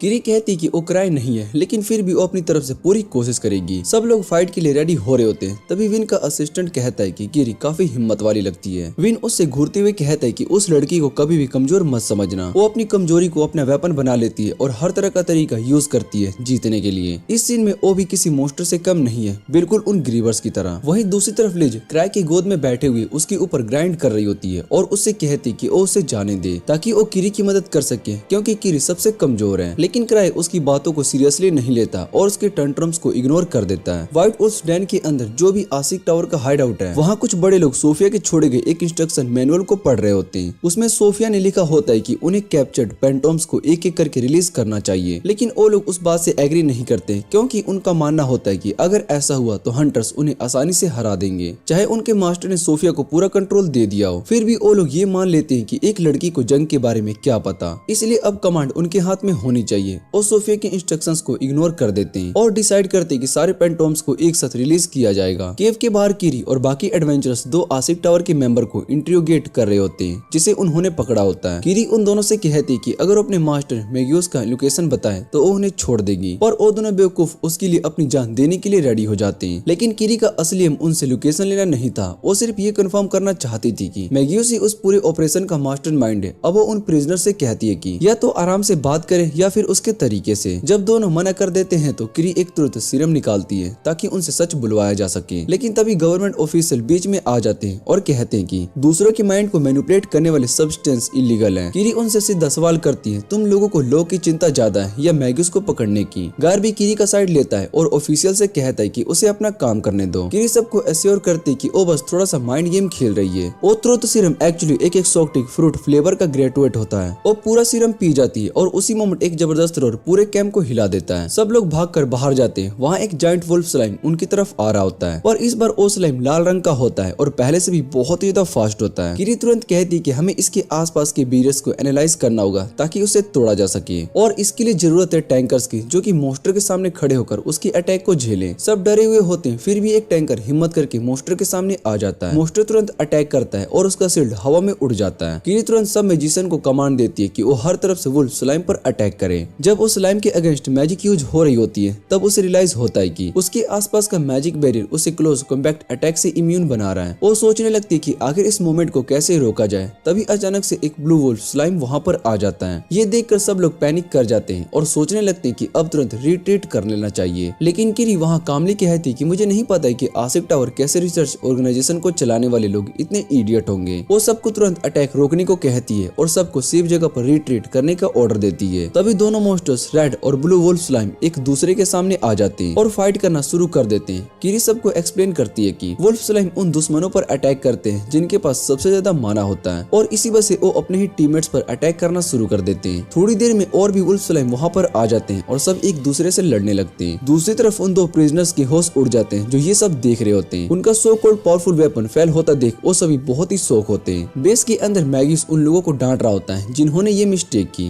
वो कहता है कि पहले दो मोस्टर्स को आपस में लड़ते देखने के बाद भी तुम्हें कुछ नहीं किया। सोफिया एक कम्युनिकेशन डिवाइस के थ्रू उनसे जुड़ी होती है। वो कहती है कि अब मोस्टर के मैटर में कुछ भी नहीं किया जा सकता, लेकिन उसके पास और भी ट्रिक्स बाकी है। सोफिया सभी को बताती है कि सिचुएशन अब चेंज हो चुकी है क्योंकि कीरी और गार दोनों हंटर्स के ग्रुप में शामिल हो गए। मैग्यूस के एक आदमी लोकी गार का नाम सुनते ही घबरा जाता है, लेकिन सोफिया कामली कहती कि अभी भी जीतने का चांस उनके पास है। वो कहती कि रिट्रीट करने का ऑप्शन नहीं है क्योंकि उनके दो लोग भी हंटर्स के पास प्रिजनर्स बने हुए हैं। चाहे वो कुछ भी ना बताएं, लेकिन कीरी किसी न किसी तरीके से उनका बेस्ट ढूंढ ही लेगी। इसलिए सोफिया प्लान बनाती है कि एनिमी को उनके बेस तक लूर करे उससे पहले कि वो तैयार हो पाए और फिर उन सभी को एक ही बार में डिस्ट्रॉय कर दो मास्टर के ट्रम्प कार्ड से। उसका पहला मूव होता है एक क्रेजी पावरफुल ब्लास्ट को रिलीज करना जिसका नाम होता है मैलिक इथर। ये मॉन्स्टर इतना पावरफुल होता है कि अकेला ही पूरे हंटर्स को ओवरवेम कर सकता है, लेकिन अभी वो ट्रेनिंग मोड में, इसलिए किसी को उसका कंट्रोल लेना पड़ेगा। सोफिया उस इडियट को फ्लिक बुलाती है जिसने पिछला काम बर्बाद किया था। वो उससे कहती कि अब उसके पास अपना पोटेंशियल प्रूव करने का मौका है। वो फ्लिक से कहती कि मैलिक इधर को कंट्रोल करो और सभी हंटर्स को राउंड अप करो। फ्लिक उसकी बातों से हट होता है, लेकिन वो मैग्यूस के सामने कसम खाता है कि वो इस बार सब कुछ सही करेगा और हंटर्स को उनके बेस तक ले आएगा। वहीं दूसरी तरफ ट्रेजर हंटर्स के बेस पे नोट सोफिया कीरी को अपने काम में बिजी देख रही होती है। वो सोचती कि कीरी हमेशा से एक जीनियस थी, उसका कोई कंपटीशन ही नहीं था। वो हमेशा मोटिवेटेड और हार्ड वर्किंग थी। कभी कभी सोफिया अपने आप को उसकी छाया में महसूस करती थी और इनसिक्योर फील करती थी। सीन थोड़ा इंटेंस होते जा रहा होता है, तभी अचानक से सावन आकर सोफिया के पास आता है और उसे उसकी सोच से बाहर निकालता है। वो थोड़ा सरकास्टिक मूड में बोलता है, वैसे तुम्हारी जो एंटी स्लाइम मेडिसिन थी उसका तो कोई असर हुआ ही नहीं मोस्टर पे, शायद इसलिए क्योंकि वो स्लाइम था ही नहीं। क्राई को और डिटेल्स देनी चाहिए थी, लेकिन वो ज्यादा देर तक इस बात पर नहीं रुकता और तुरंत टॉपिक चेंज कर देता है। वो सोफिया से पूछते कि वैसे ये दो प्रिजनर्स तुम्हें इतना गौर क्यों कर रहे हैं, तुम तो इस कैंप की सबसे प्रिटी लड़की हो ही नहीं। सोफिया हल्की सी ऑकवर्ड स्माइल के साथ कहती है, मुझे नहीं पता, शायद से उनकी आंखों का इल्यूजन। टेंशन हो। सवान थोड़ा सा सीरियस हो जाता है और वो कहता है कि अगर कुछ भी अजीब हो तो मुझे बताना। सीन शिफ्ट होता है। किरी ने फाइनली आसिफ टावर के बेस का एग्जैक्ट लोकेशन ट्रैक कर लिया होता है। उसने ट्रेनर के स्ट्रक्चर और वहाँ फ्लो हो रही माना एनर्जी को एनालाइज किया था। सब लोग सरप्राइज हो जाते हैं उसकी एनालाइज देखकर। फिर किरी उन प्रिजनर्स की तरफ देखती है और उनसे पूछती है तो क्या मेरी गेस्ट सही थी। उनकी पैनिक फील्ड रिएक्शन ही सब कुछ क्लियर कर देते हैं। वो दोनों तुरंत एक रेड हेड एल्केमिस्ट को बुलाने लगते हैं। फ्री करो हमें सोफिया। हंटर थोड़ा कंफ्यूज हो जाते हैं, ये लोग क्या बोल रहे हैं। किरी डीप ब्रीथ लेती है और कहती है ये तो है सोफिया, मेरी आर्क एनिमी, मैगिस की स्टूडेंट्स। मैं उसे काफी टाइम से ढूंढ रही हूँ पर हमेशा उसके छोटे छोटे ट्रैश ही मिलते थे। फिर किरी कहती है मैगिस और सोफिया दोनों को पकड़ना ही पड़ेगा, तभी आसिफ टावर का अंत हो सकता है और इस बार मैं सोफिया के साथ अपना पूरा हिस्सा बराबर करूंगी। सीन शिफ्ट होता है। थोड़ी ही देर में लिज और क्राई बेस की तरफ बढ़ रहे होते हैं। लिज ने लिटरली क्राई को घसीट कर यहाँ तक लाया होता है और क्राई के दिमाग में सिर्फ एक ही थॉट होती है, मुझे लगता है कि यहाँ पर मर जाऊंगा। उसकी रेलिक्स प्रॉपर्ली चार्ज नहीं होते और सेफ्टी रिंग भी कम पड़ जाती है। वापस कैंप के अंदर हंटर रेडी हो रहे होते हैं आसिफ टावर के बेस पर अटैक करने के लिए। तभी एक अजीब सा दिखता हुआ हंटर जिसका हाथ टूटा होता है किरी से कहता है अगर मैंने क्राई की बात पर पहले ही विश्वास किया होता तो शायद से मेरा हाथ भी ठीक होता। फिर वो पूछता है वैसे ये क्राई कौन है और इतना सीरियस क्यों है, सब उसके बारे में। किरी थोड़ा प्राउड टोन में बोलती है वो एक दिन लेवल 10 का हंटर बनेगा। ये सुनकर वो हंटर चौंक जाता है, सीरियसली। किरी कहती है चाहे वो रैबिट जितना वीक होता फिर भी सबसे बड़ा ट्रेजर हंटर होता, पर इस बार तो वो वैसे भी स्ट्रॉन्ग निकला। तभी अचानक आसमान में लाइटनिंग चमकने लगती है। एक तीर की तरह लाइटनिंग एकदम से किरी के ऊपर गिरती है और सब लोग शॉक में आ जाते हैं। ये अटैक किया होता है एक इंसान फ्लिक ने। वो एक फ्लाइंग लाइन मोस्टर पर बैठा होता है और चिल्लाता है ये मेरी अल्टीमेट स्पेल है जो कि किसी को भी तुरंत मार सकती है। वो नीचे आता है जहाँ पर सब हंटर्स गिर चुके होते हैं और कहता है अब मैं मेन मास्टर को प्रूफ करके दिखाऊंगा कि मैं सोफिया से बेहतर हूँ। पर तभी किरी खुद उठ जाती है। वो उससे कहती है कि इस लेवल की स्पेल तो मेरे लिए कुछ भी नहीं है, मैं हाई लेवल ट्रेजर वॉलेट्स में सबसे ज्यादा डेंजरस चीजें फेस कर चुकी हूँ। फ्लिक शॉक हो जाता है, ये मेरी अल्टीमेट स्पेल थी और बिना टाइम वेस्ट के किरी उस पर एक वाटर गन से शूट करती है जिससे फ्लिक तुरंत हील हो जाता है। क्राई बिना किसी हेजिटेशन के फ्लिक पर चार्ज करता है और उसे जमीन पर गिरा देता है। जैसे ही वो उसकी फ्लाइंग लाइन पर अटैक करता है वो मोस्टर तुरंत ही क्राई को एक जोर से पीछे धकेल देता है। मोस्टर क्राई पर अटैक करने वाला होता है लेकिन तभी वहाँ पर गार्ड आ जाता है। वो अपना जाइंट एक्स लेकर आता है और एक ही पावरफुल स्विंग में उस मोस्टर को दो हिस्सों में काट देता है। दूसरी तरफ किरी सभी इंजर्ड हंटर्स को अपने वाटर गन से हील कर रही होती है। वापस आसिफ टावर की बेस में मैगिस गुस्से से चिल्ला रहा होता है। उसे फ्लिक पर बहुत ही गुस्सा आ रहा होता है क्योंकि उसने सिर्फ एक ही मोस्टर लेकर आया था जबकि उसे सब मोस्टर ले जाने थे। उसके सब वॉरियर्स उसे बताते हैं कि फ्लिक का अल्टीमेट अटैक भी यूजलेस था और हंटर्स अभी भी उनकी तरफ बढ़ते जा रहे हैं। सबोर्डिनेट्स मेगास से कहते हैं कि वो सब बेस को छोड़कर निकल जाए जब तक कि वो हंटर्स को रोककर टाइम ले सके, और मेगास ये सुनकर मना कर देता है। उसका कहना होता है कि जब तक उसके पास सोफिया और उनका ट्रम्प कार्ड है तब तक उनका बेस नहीं गिर सकता। उसका मानना होता है कि अपने डिसेबल के साथ बैटल देखना भी उसकी रिस्पॉन्सिबिलिटी है और उसकी बात सुनकर सभी इमोशनल हो जाते हैं। वो सबसे कहता है कि पूरी ताकत के साथ फाइट करते रहो और सब उससे वादा करते हैं कि वो जीतेंगे। तब तक कि सेब और बाकी लोग आशिक टावर के बेस के एंट्रेंस तक पहुंच चुके होते हैं, लेकिन सेब थोड़ा डाउटफुल होता है और वो कहता है कि बिना प्रॉपर प्रिपरेशन के अंदर जाना सही नहीं होगा। तभी गार्ड कहता है कि उसकी प्रेजेंस ही काफी है और अब उसे लीज को दिखाना है। उसके अंदर भी वही पुराना जुनून जिंदा है। ये देखकर वो सब लोग केव के अंदर घुसते हैं, लेकिन टावर के मेंबर्स भी रेडी होते हैं अपने फ्लाइंग लायन के साथ उनका सामना करने के लिए। लेकिन ये सिर्फ एक ट्रिक होती है टाइम गेन करने के लिए, क्योंकि अंदर लेब में मैग्यूस अपना असली ट्रम्प कार्ड एक्टिवेट कर रहा होता है। वो एक बटन प्रेस करता है और एक स्टोन स्टैचू टूट जाता है जिसमें से एक जायंट गुलेम बाहर निकलता है। मेगोस प्राउडली कहते हैं कि ये आशिक टावर का सबसे बड़ा और पावरफुल वेपन है और कोई भी इसे नहीं हरा सकता। गुलेम केव से बाहर पहुंचता है जहां पर गार्ड उसका इंतजार कर रहा होता है। गुलेम अपनी हैवी शॉट से डायरेक्ट अटैक करता है और गार्ड को अपनी पूरी ताकत लगानी पड़ती है उसे रोकने के लिए। ये देखकर आशिक टावर के बाकी मेंबर्स ऑफेंसिव मोड में आ जाते हैं और फ्लाइंग लायन के साथ हवा में ऊपर जाते हैं ताकि अटैक से दूर रहा जा सके। सब लोग या तो फाइट कर रहे होते हैं या अपने टर्न का इंतजार कर रहे होते हैं। इसी बीच दोनों प्रिजनर्स अपने हाथ की रोप काटने की कोशिश करते हैं। तभी एक फ्लाइंग लायन सेब पर अटैक कर देता है और उसे चोट लग जाती है, लेकिन सेब खुद को हील करता है और अपने दोस्तों से कहता है कि किसी भी हाल में उनका मोरल डाउन नहीं होना चाहिए। लग रहा होता है कि ट्रेजर हंटर्स अब थक चुके हैं और वो सब खत्म होने वाला है। तभी अचानक लिज बैटलफील्ड में एंटर करती है और सुपर स्पीड में एक फ्लाइंग लायन को अटैक कर देती है और उसे जमीन पर गिरा देती है। सबके अंदर एक नई एनर्जी आ जाती है और सेब सबको चिल्लाता है अब बस चार्ज करो। दूसरी तरफ क्राई और टीनो जंगल के बीच अकेले होते हैं। क्राई थोड़ा वॉरिड होता है क्योंकि लिज फाइट करने के लिए आगे निकल चुकी होती है और अब उसके पास कोई रिलेबल बॉडीगार्ड नहीं होता। तभी टीनो को एक प्रेजेंस फील करती है और तुरंत अलर्ट हो जाती है। वो क्राई से पूछती है क्या मैं हैंडल करूं,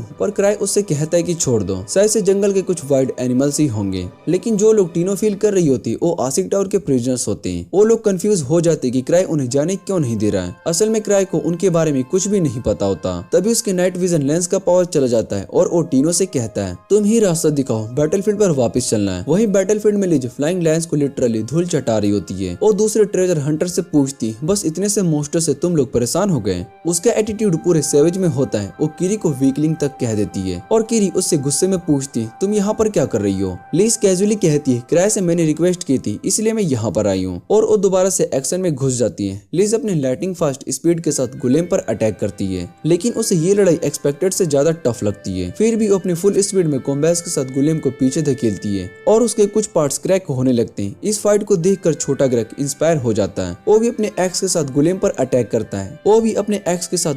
अटैक करता है और इम्पैक्ट के टाइम पर उसका एक्स गुलेम को फ्रीज कर देता है। गुलेम जमीन पर गिर जाता है और सेब उस पर एम करता है। गुलेम एक सेकंड के लिए पावर डाउन होता है लेकिन तुरंत रिबूट हो जाता है और दोबारा ऑफेंसिव मोड में आ जाता है। गार अपने आइस एक्स से उस पर अटैक करता है लेकिन गुलेम पूरा ईगल निकलता है। वो अटैक डोज करता है और एकदम से हाई जंप मारकर गार के ऊपर से निकल जाता है। सब लोग बहुत ही शॉक्ड हो जाते हैं कि इतना बड़ा मेटल जंक इतना तेजी से मूव कैसे कर सकता है। ये सब देखकर उन्हें एंसो याद आ जाता है जो कि ग्रीवर्स के 6 टॉप फाइटर में से एक था और गोलेम की तरह साइज में बड़ा और उससे भी ज्यादा अगील था। लिज ये सोचती है कि शायद ये गोलेम एंसो के मॉडल पर बनाया गया हो और उसके लिए फर्क नहीं पड़ता क्योंकि उसे बस गोलेम को तोड़ना है। वो अटैक करने के लिए लीप करती है पर गोलेम अपना हाथ अलग करके एक कैनन रिवील करता है। कैनन से निकलता है एनर्जी ब्लास्ट उसके बैली को ग्रेस करता है जिसकी वजह से लिज को पीछे हटना पड़ता है। वो लॉन्ग रेंज अटैक हैंडल नहीं कर पाती इसलिए वो कंटिन्यूसली मूव करती रहती है जब तक गोलेम उस पर शॉट्स फायर नहीं करता। किरी ये सब देखकर सोचती है कि गोलेम को सिर्फ ब्रूट फोर्स से हरा पाना मुश्किल होगा, शायद से इसकी बैटरी ड्रेन करना बेस्ट ऑप्शन है। लेकिन लिज इस बात को पर्सनली ले लेती है और वो इस बात को प्रूफ करने के लिए खुद ही गोलेम को हरा सकती है। वो उस पर एक पावरफुल कॉम्बो अटैक चला देती है। गोलेम नीचे गिर जाता है और तभी गार आता है अपने एक्स से उसके पैर पर फाइनल अटैक करके काम तमाम कर देता है। जैसे ही गोलेम अपने हाथ के थ्रदर से उड़ने लगता है लिज उसे हराने की उम्मीद छोड़ देती है। तभी क्राय वहाँ पर आ जाता है और सबसे कैजुअली पूछता है सब ठीक है ना।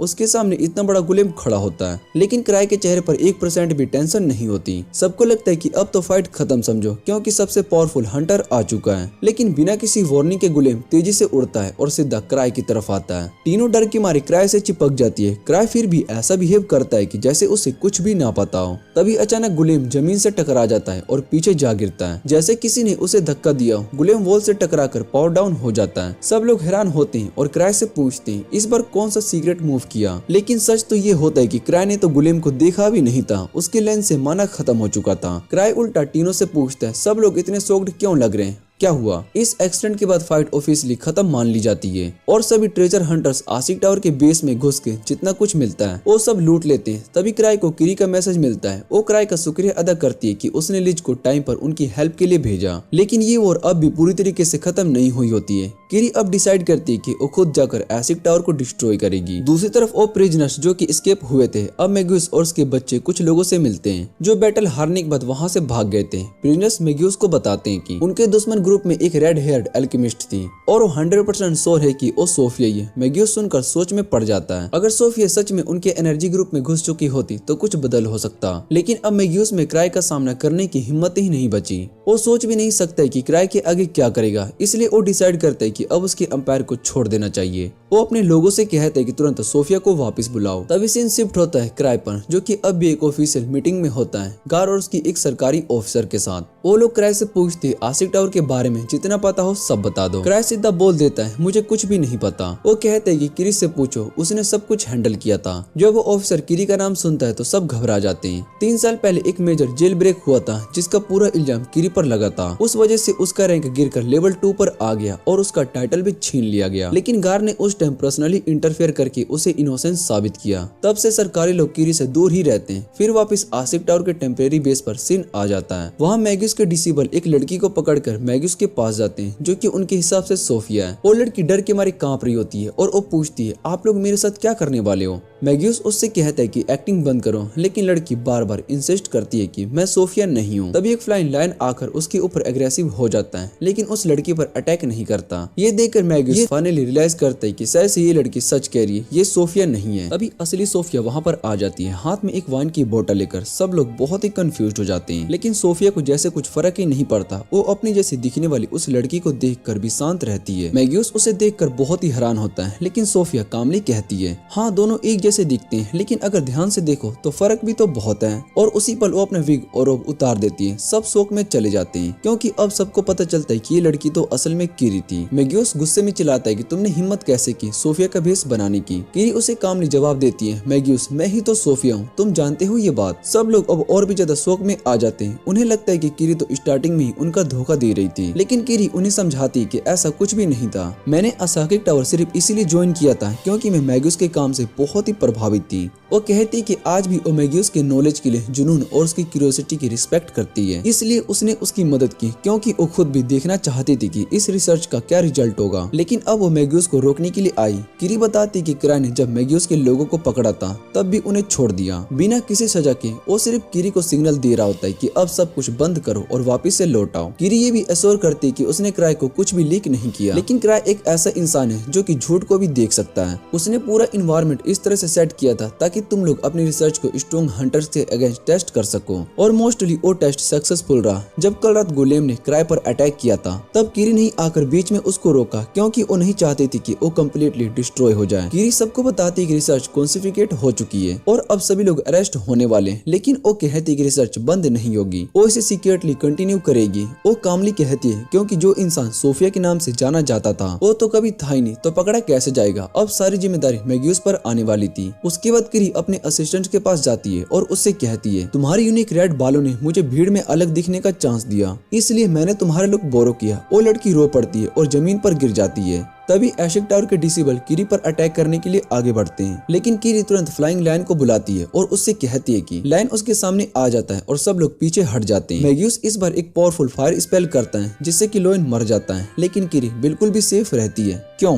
क्योंकि उसने पहले ही तैयारी कर रखी थी। उसने क्राई की गुमशुदा स्लाइम को ढूंढ लिया था और उस स्लाइम ने उस फायर अटैक को ऑब्जर्व कर लिया कीरी को प्रोटेक्ट करने के लिए। तभी उस स्लाइम लायन की डेड बॉडी को खाना शुरू कर देता है। कीरी प्राउडली बताती है कि ये मेरा सबसे बेस्ट क्रिएशन है, ये माना को खाकर ग्लो करता है और हमेशा इवोल्व करता रहता है। मैग्यूस ये सुनकर घबरा जाता है क्योंकि इसका मतलब था ये स्लाइम तो पूरा वर्ल्ड भी खा सकता है। कीरी कामली कहती है, मैं सिर्फ इसकी परफॉर्मेंस टेस्ट करना चाहती थी, एक पावरफुल मैच के अगेंस्ट, बस इतना ही। जैसे मैग्यूस के डिसेबल स्मोक बम एक्टिवेट करते हैं वो उससे बोलते हैं कि वो तुरंत भाग जाए जब तक कि वो लोग गोल्डन स्लाइम को रोकते हैं। मैग्यूस भागता है लेकिन रास्ते में एक हैवी मस्कुलर आदमी से टकरा जाता है और सीढ़ियों से नीचे गिर जाता है। उसके होश उड़ जाते हैं। तभी कीरी वहाँ पर आती है और कहती है वो स्ट्रॉन्ग बनना चाहती थी जैसे उसके बाकी फ्रेंड्स हैं, लेकिन गुलेम्स बनाना काफी टाइम कंज्यूमिंग और कॉस्टली होता है, इसलिए उसने डिसाइड किया कि वो एक पेट शमीरा बनाएगी। उसने एक हाई सिक्योरिटी प्रिजन को तोड़ दिया जहाँ से वो भागे हुए क्रिमिनल्स को रॉ मटेरियल की तरह यूज करके शमीरा क्रिएट कर रही थी। मैग्यूस को अब समझ में आ जाता है कि उसके सामने अब तक का सबसे रूथलेस इंसान खड़ा है। कीरी अपना मास्क पहनती है और कहती है मैग्यूस भी एक परफेक्ट रॉ मटेरियल बनेगा। शमीरा ओल्ड मैन को मार देता है, बाकी सभी को अरेस्ट करने जाता है। कीरी सबकी मेमोरी इरेज कर देती है, अपने असिस्टेंट की भी, और क्राई को रिपोर्ट देती है कि सब कुछ स्मूथली खत्म हो गया। वो कहती है कि नेक्स्ट टाइम वो मटेरियल्स हैंडल करते वक्त ज्यादा केयरफुल रहेगी, लेकिन क्राई को समझ में नहीं आता है कि वो क्या बोल रही है। थोड़े टाइम के बाद क्राई और किरीगार गवर्नमेंट ऑफिसर से मिलने जाते हैं असेकिक टावर के कन्फिस्केटेड आइटम की रिगार्डिंग। क्राई कहता है कि उसे असेकी गुलेम और दूसरी चीज चाहिए जिसका नाम वाटर से रैम करता है। ऑफिसर्स कंफ्यूज हो जाते हैं। गुलेम मांगना समझ में आता है, लेकिन वो पूछते कि क्राई को मैलिक ईथर क्यों चाहिए। क्राई के ईयर्स बहुत ही शार्प होते हैं, बिल्कुल हेलन किलर जैसे, और उसने ईथर्स को वाटर सुन लिया होता है। क्राई कॉन्फिडेंटली कहता है कि ओवेसली वो पीने के लिए मांग रहा था। सब उसकी मेंटल हेल्थ को लेकर चिंता करने लगते हैं। लास्ट में ऑफिसर्स मैलिक ईथर दे देते हैं, लेकिन गुलेम को नहीं। कीरी क्राई को थैंक यू बोलती है उसकी बिहाफ पे नेगोशिएशन करने के लिए। फिर वो जाती है अपने फेयरसम फ्लाइंग लाइन को रिट्रीव करने। तभी गार क्राई के पास आता है एक इम्पोर्टेंट अपडेट के साथ। वो बताता है कि एक ट्रेजर हंटर का पार्टी चेसिंग लाइटनिंग अभी कैपिटल में आया है। उनका लीडर अभी आर्नोल्ड हैक, एक लेवल 7 हंटर जो कि काफी फेमस है। क्राई बहुत ही कंफ्यूज हो जाता है और वो पूछते कि ये वही बंदा है ना जो कि टर्मिनेटर में था।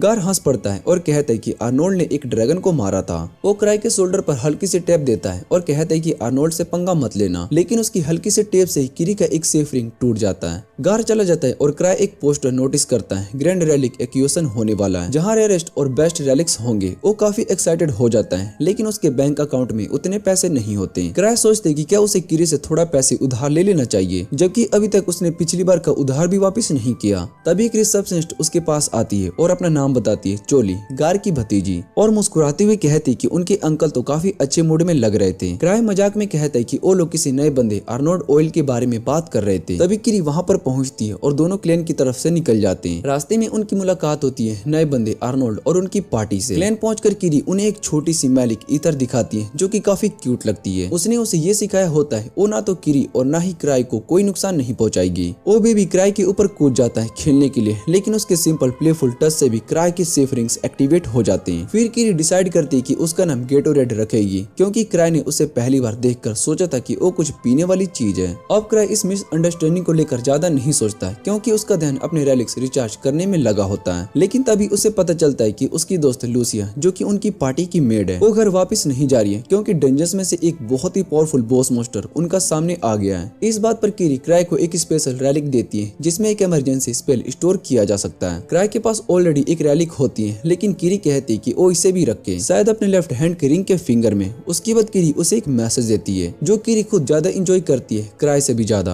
क्राई बताता है कि उसकी रैली का माना खत्म हो गया है, तो किरी उससे कहती है कि अब सब कुछ उस पर छोड़ दो। किरी सभी ट्रेजर हंटर को इकट्ठा करती है और बताती है कि आज से उनका स्पेशल ट्रेनिंग सेशन स्टार्ट हो रहा है जो किरी ने डिजाइन किया है मैजिक कल्टीवेशन टेक्निक्स के लिए। किरी सभी को वार्न करती है कि ये ट्रेनिंग आसान नहीं होगी, लेकिन जो लोग इसे कंप्लीट करेंगे वो लूसिया के लेवल की मेज बन सकते हैं। ये सुनकर सब लोग हैरान हो जाते हैं, लेकिन जब किरी कहती है कि ये टेक्निक क्राई की बनाई हुई है तो सब लोग उस पर भरोसा कर लेते हैं। तभी दो एल्फ्स लेसिप और क्रिस सामने आते हैं और नए मेथड को चैलेंज करते हैं। क्रिस क्राई को नीचे दिखाते हुए कहते कि उसकी सिस्टर को प्रॉपर रिस्पेक्ट दे, क्योंकि वो हर चीज में क्राई से बहुत ही बेहतर है। लेपिस भी उसे समझाने की कोशिश करता है, लेकिन वो खुद भी क्राई को लेकर ज्यादा ओपिनियन नहीं रखती। क्राई जानता है कि एल्फ्स बहुत ही ज्यादा टैलेंटेड होते हैं और उनका मैजिक में भी बहुत ही अलग होता है, इसलिए वो किसी भी नॉर्मल मैच को इम्पोर्टेंस नहीं देते। लेपिस किरी से पूछती क्या वो सोरे की ये ट्रेनिंग किसी भी आदमी को लूसिका जैसे मेज बना सकती है, जिसे खुद एल्फ्स भी रिस्पेक्ट करते हैं। किरी कॉन्फिडेंटली कहती कि लूसिका भी इसी तरह की ट्रेनिंग से इतनी स्ट्रॉन्ग बनी है। तभी एसपी की एक पार्टी की लड़की मैरिटिया सामने आती है। वो काफी नर्वस होती है, लेकिन फिर भी ट्रेनिंग के लिए पहले वॉलंटियर बन जाती है। किरी मैरिटिया को एक काम देती है, क्राई के रेलिक्स को चेंज करना, लेकिन ये काम इतना सिंपल नहीं होता जितना की लगता है, क्योंकि रिंग चाहे जितना भी माना ले ले वो फुल्ली चार्ज होने का नाम नहीं लेते। मैरिटिया पूरी कोशिश करती है, लेकिन रिंग कम्प्लीटली चार्ज नहीं होती। किरी उससे कहती है कि लगे रहो, और काफी मेहनत के बाद फाइनली मैरिटिया उस रिंग को चेंज कर देती है। पर किरी यहाँ भी नहीं रुकती, वो कहती कि और भी रेलिक्स हैं और अब उसे सभी मैजिक रिंग्स को एक एक करके चेंज करना होगा। मैरिटिया लगातार माना यूज करती रहती है और आखिर में वो थक कर बेहोश हो जाती है। तब किरी सबको बताती है कि ज्यादातर लोगों का माना कैपेसिटी उनके टीन एज तक रीच कर जाता है और उसके बाद वो और ज्यादा ग्लो नहीं करता, लेकिन अगर कोई अपनी बॉडी का पूरा माना एग्जॉस्ट कर दे तो थोड़ा बहुत चांस है कि वो उनका मैक्सिमम माना कैपेसिटी थोड़ा सा बढ़ा जाए। ये बात सुनकर सभी लोग कंप्लेन करते हैं कि ये मेथड प्रैक्टिकल नहीं है, क्योंकि उनका माना रिचार्ज होने में बहुत ही टाइम लगता है, चाहे वो एल्फ ही क्यों ना हो। लेकिन किरी के पास इसका भी सोल्यूशन होता है। वो एक स्पेशल मेडिसिन निकालती है और उसका कुछ ड्रॉप्स मैरिटिया के मुंह में डाल देती है। मैरिटिया एकदम से झटके से उठ जाती है और तुरंत मेडिसिन के गंदे टेस्ट की वजह से वापस से बेहोश हो जाती है। किरी सबको बताती है कि अब मैरिटिया की माना कैपेसिटी इंक्रीज हो गई है और वो रिचार्ज भी हो चुकी है। फिर वो एक्सप्लेन करती कि लूसिका भी ऐसे स्ट्रॉन्ग बनी थी, वो पावर लेकर पैदा नहीं हुई थी, बल्कि उसने बहुत ही मेहनत की थी और ये गंदा मेडिसिन कई बार पिया था, जब जाकर वो इतनी स्ट्रॉन्ग बनी है। ये बात सुनकर सब लोग शॉक हो जाते हैं, इवन क्राई भी। ये पहले पता नहीं था कि लूसिका ने उसके रेलिक्स चार्ज करने के बाद इतनी तकलीफें झेली। किरी फिर एल्फ लोगों को चिढ़ाने लगती है, उनसे कहती है कि तुम लोग मैजिक पर इतना गर्व करते हो तो फिर क्या तुम लूसिका जैसे नहीं बन सकते हो। ये सुनकर दोनों एल्फ्स चैलेंज एक्सेप्ट कर लेते हैं। किरी शिमी को बुलाती है और उसके हाथ में क्राई के सभी रेलिक्स भरा हुआ बैग दे देती है। क्रिस उन रैलीज को एक एक करके चेंज करने लगती है। क्लैन के बाकी लोग भी बहुत ही मेहनत करना स्टार्ट कर देते हैं ताकि वो लोग भी स्ट्रॉन्ग बन सके। सीन चेंज होता है और क्राई और किरी लिज के घर आते हैं। वहाँ लिज बिना टॉवल के बाथरूम से बाहर आ जाती है, क्योंकि वो टॉवल बेडरूम में भूल गई थी। ये देखकर किरी तुरंत क्राई की आंखों पर हाथ रख देती है ताकि वो अपनी सिस्टर को नेकेड ना देख ले। थोड़ा मजाक मस्ती होती है और फिर क्राई लिज से कहती कि वो उसकी और रिटर्न आने की खुशी में पार्टी करने वाला है। लिज क्राई को हक करने के लिए आती है, लेकिन किरी उसे रोक लेती है। क्राई फिर टीनो से कहता है कि तुम भी हमारे साथ चलोगी। फिर सब लोग रेस्टोरेंट जाते हैं डिनर और ड्रिंक्स के लिए, और वहाँ पर लिज और किरी हर वक्त एक दूसरे से लड़ते रहते हैं जैसे पुरानी राइवल्स हों। किरी अपनी सिस्टर लिज को एक ड्रिंकिंग गेम के लिए चैलेंज करती है, लेकिन जब लिज देख नहीं रही होती है तब किरी उसके ड्रिंक में कुछ मिला देती है, पर उसे पता नहीं होता कि क्राई दोनों के जग को स्विच कर देता। अब किरी को वही स्पाइक ड्रिंक पीनी पड़ती है और वो तुरंत ही नशा चढ़ जाता है उसको। उसके बाद वो क्राई पर गुस्सा निकालने लगती है, कहती है कि तुम मुझे सिर्फ एक वॉकिंग पर्स की तरह ट्रीट करते हो। वो उससे पूछती क्या तुम्हें याद भी है कि तुम मुझसे कितने पैसे उधार उधार ले चुके हो। और फिर कहती है तुम चाहो तो अपनी बॉडी से भी उस उधार का बदला चुका सकते हो। क्राई कुछ कह पाए उससे पहले लिज उस पर जम करके उसे नीचे गिरा देती है और ग्राउंड पर पिन कर देती है।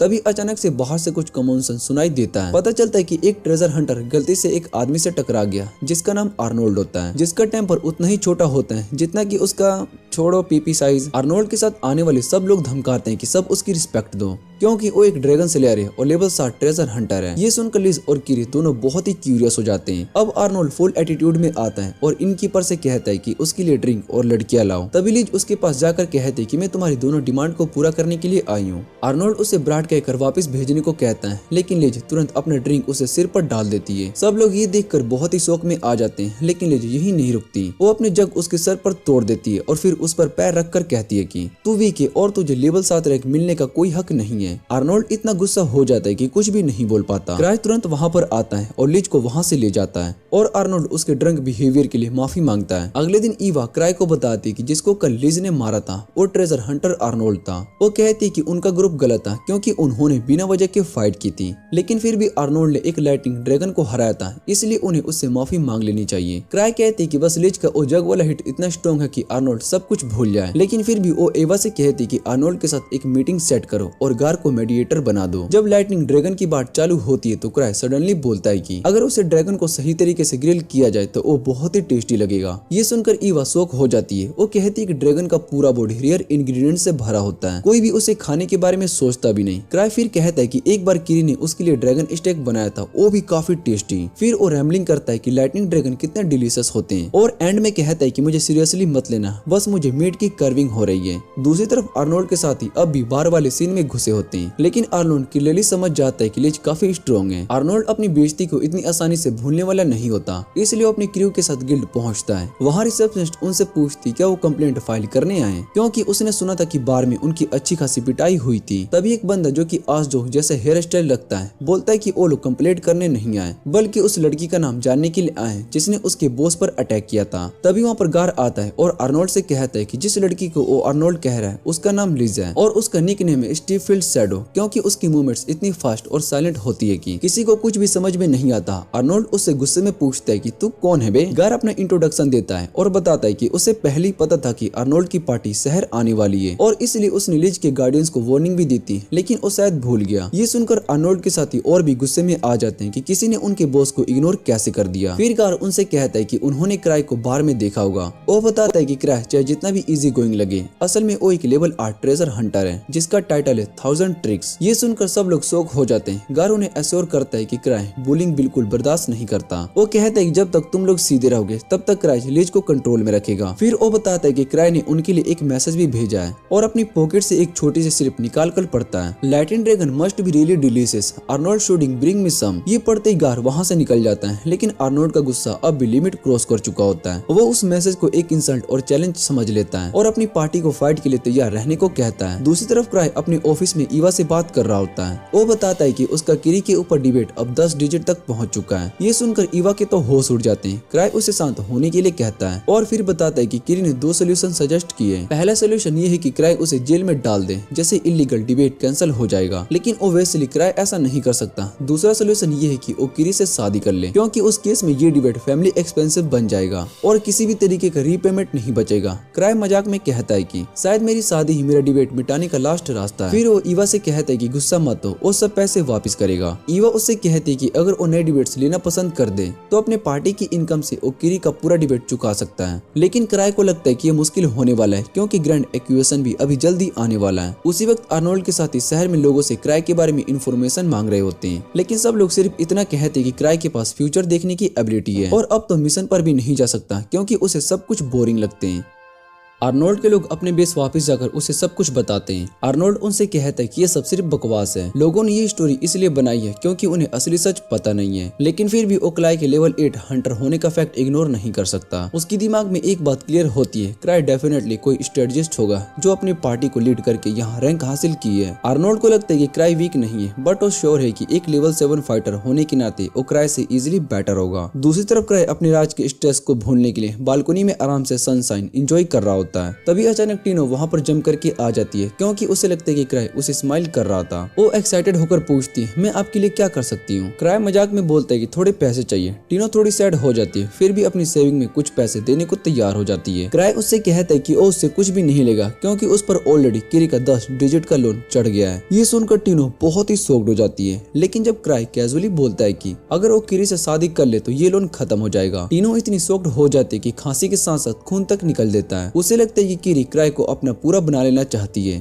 क्राई हंसते हुए बोलता है कि वो सिर्फ जोक कर रहा था। फिर दोनों वॉक पर निकल जाते हैं ताकि मूड हल्का हो जाए। चलते वक्त टीनो सजेस्ट करती कि क्राई किसी हाई लेवल वॉलेट में जाकर कुछ रेयर रेलिक्स ले जाए जो कि उसके लिए पैसे कमा सके। पर क्राई क्लियरली बोलता है कि मैं पैसे कमाने के चक्कर में मरना नहीं चाहता हूँ। उसी वक्त आर्नोल्ड और उसकी पार्टी क्राई के क्लैन बिल्डिंग को ढूंढ रहे होते हैं, पर उन्हें शौक तब लगता है जब क्राई को अकेला खड़ा देख लेते हैं एग्जैक्टली उनके सामने। क्राई उन्हें बार वाले इंसिडेंट से याद कर लेता है और आर्नोल्ड के लोग तुरंत फाइट के मूड में आ जाते हैं। टीनो उन्हें रोकने के लिए रेडी हो जाती है, आ जाओ सब, लेकिन लोग साइड में हटने को कहते हैं क्योंकि उनका काम क्राई से है। अचानक क्राई पोलाइटली अपोलाइज करता है लिज से, जो कि उसके लिए मेन सॉरी बोलती है। अगर तुम चाहो तो मैं अपने घुटनों पर गिरने के लिए भी तैयार हूँ। टीनो ये सुनकर बहुत ही शॉक्ड हो जाती है। वो क्राई को नीचे देखना बर्दाश्त नहीं कर सकती, लेकिन क्राई उसे चुप रहने को कहता है, ये जगह फाइट के लिए सही नहीं है। टीनो अपने आप को रोकती है बट वो फिर भी बोल पड़ती है, ये फाइट क्राई इसलिए नहीं कर रहा है क्योंकि उसे डर लग रहा है, बल्कि इसलिए कर रहा है क्योंकि वो एक्सीडेंटली तुम जैसे वीक लोगों को मार ना दे। क्राई उसे फिर से चुप रहने को कहता है बट वो नहीं रुकती और कंटिन्यूसली आर्नोल्ड की टीम को इंसल्ट करती रहती है। ये सब सुनकर आर्नोल्ड फाइनली गुस्सा हो जाता है और क्राई के पीसफुल ऑफर को रिजेक्ट कर देता है। क्राई ये देखकर कहता है कि अगर फाइट करनी है तो सबके सामने बोल्ड वे में करते हैं। वो सीधा मेन स्ट्रीट के सेंटर में चला जाता है, लाउडली सबका अटेंशन खींचता है। उसे उम्मीद होती है कि शायद से उसके कुछ खान टीम उसके सपोर्ट में वहाँ होंगे, बट वहाँ कोई भी नहीं होता। जब सीन स्टार्ट होता है तब एक बंदा क्राई को कहता है कि वो टाइम वेस्ट करना बंद करे और थोड़ा पेशेंट रखे।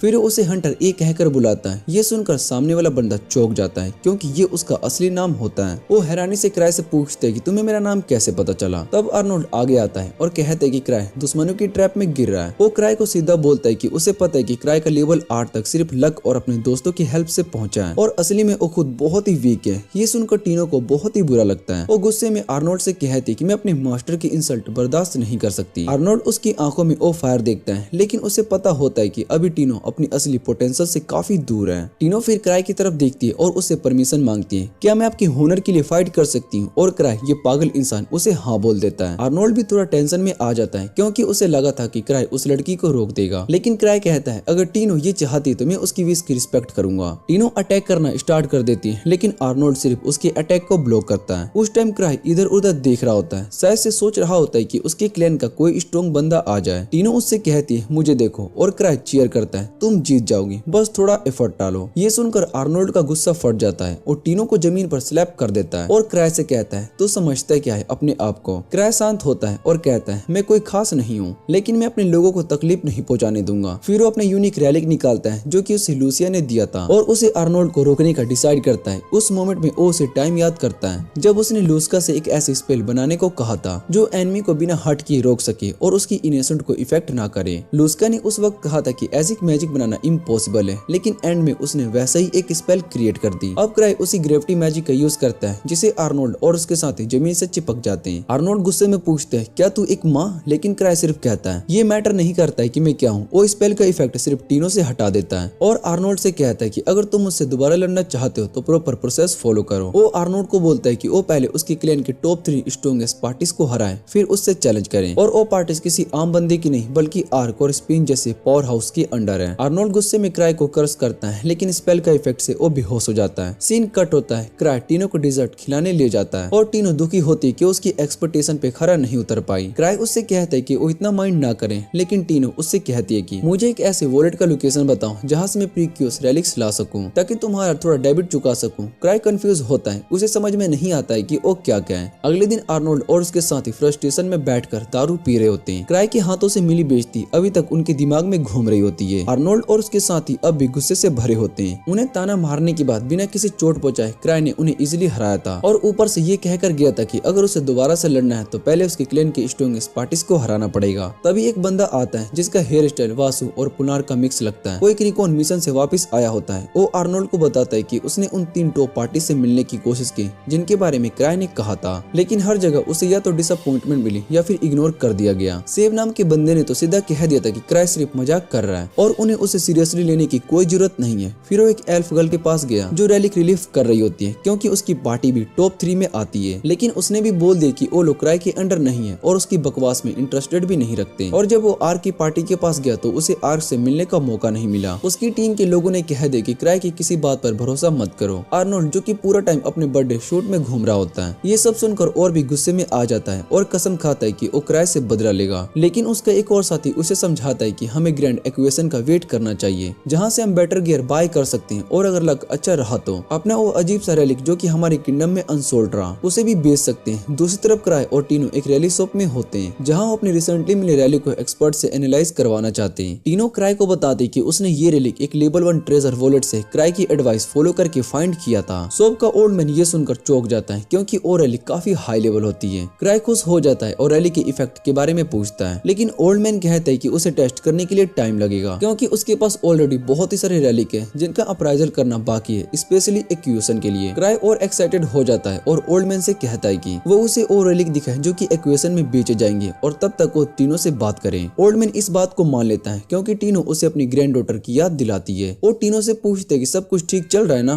और उससे कहता है कि अगर कभी मुश्किल आए तो अपने दोस्तों पर भरोसा करे। वो ये भी कहते कि क्राई थोड़ा केयरलेस और उधार में डूबा हुआ है, लेकिन एक रिलेबल इंसान ये सुनकर टीनो थोड़ा इमोशनल हो जाती है। वो कहती है कि उसका मास्टर एक वंडर मैन है, चाहे उस पर कितना भी डिबेट क्यों ना हो, और उसके रेकलेस नेचर के बावजूद वो खुद अपने मास्टर के सामने कुछ भी नहीं है। ये सुनकर वो ओल्ड मैन थोड़ा सा टेंशन में आ जाता है, सोचता है कि लड़की क्या सीख रही है, इसलिए वो सीधा क्राई के पास जाने का डिसाइड करता है जो अभी एक रेयर रैलिक देख रहा होता है। वो रैलिक एक मास्क होता है जो कि क्लोसन टाइटन के फेस की स्किन से बना होता है और क्राई सोचता है कि इस मास्क की मदद से वो अपनी प्रेजेंस जैसे चाहे वैसे बदल सकता है। क्राई के पास एक मास्क हुआ करता था लेकिन लिज ने उसे तोड़ दिया क्योंकि उसे वो क्रीपी लगता था। अब क्राई फिर से वही मास्क बेच रहा था ताकि वो फ्रीली जी सके बिना किसी डिस्टर्बेंस के। तभी एक ओल्ड मैन शॉप में आता है और क्राई से कहता है कि वो चले जाए क्योंकि उसे काम करना है, लेकिन क्राई कामली बोलता है कि उस मास्क में इंटरेस्टेड है और उस पर्सन से डायरेक्टली बात करना चाहता है जिसने उसे अप्राइजल के लिए भेजा है। ओल्ड मैन कहता है कि अभी तक मास्क का अप्राइजल हुआ ही नहीं है, पर वो एक मीटिंग अरेंज कर देता है। उसके बाद क्राई और टीनो डिजर्ट खाने जाते हैं। वहाँ टीनो उससे पूछती है, तुम इतने क्रीपी मास्क के लिए पैसे कैसे अरेंज करोगे?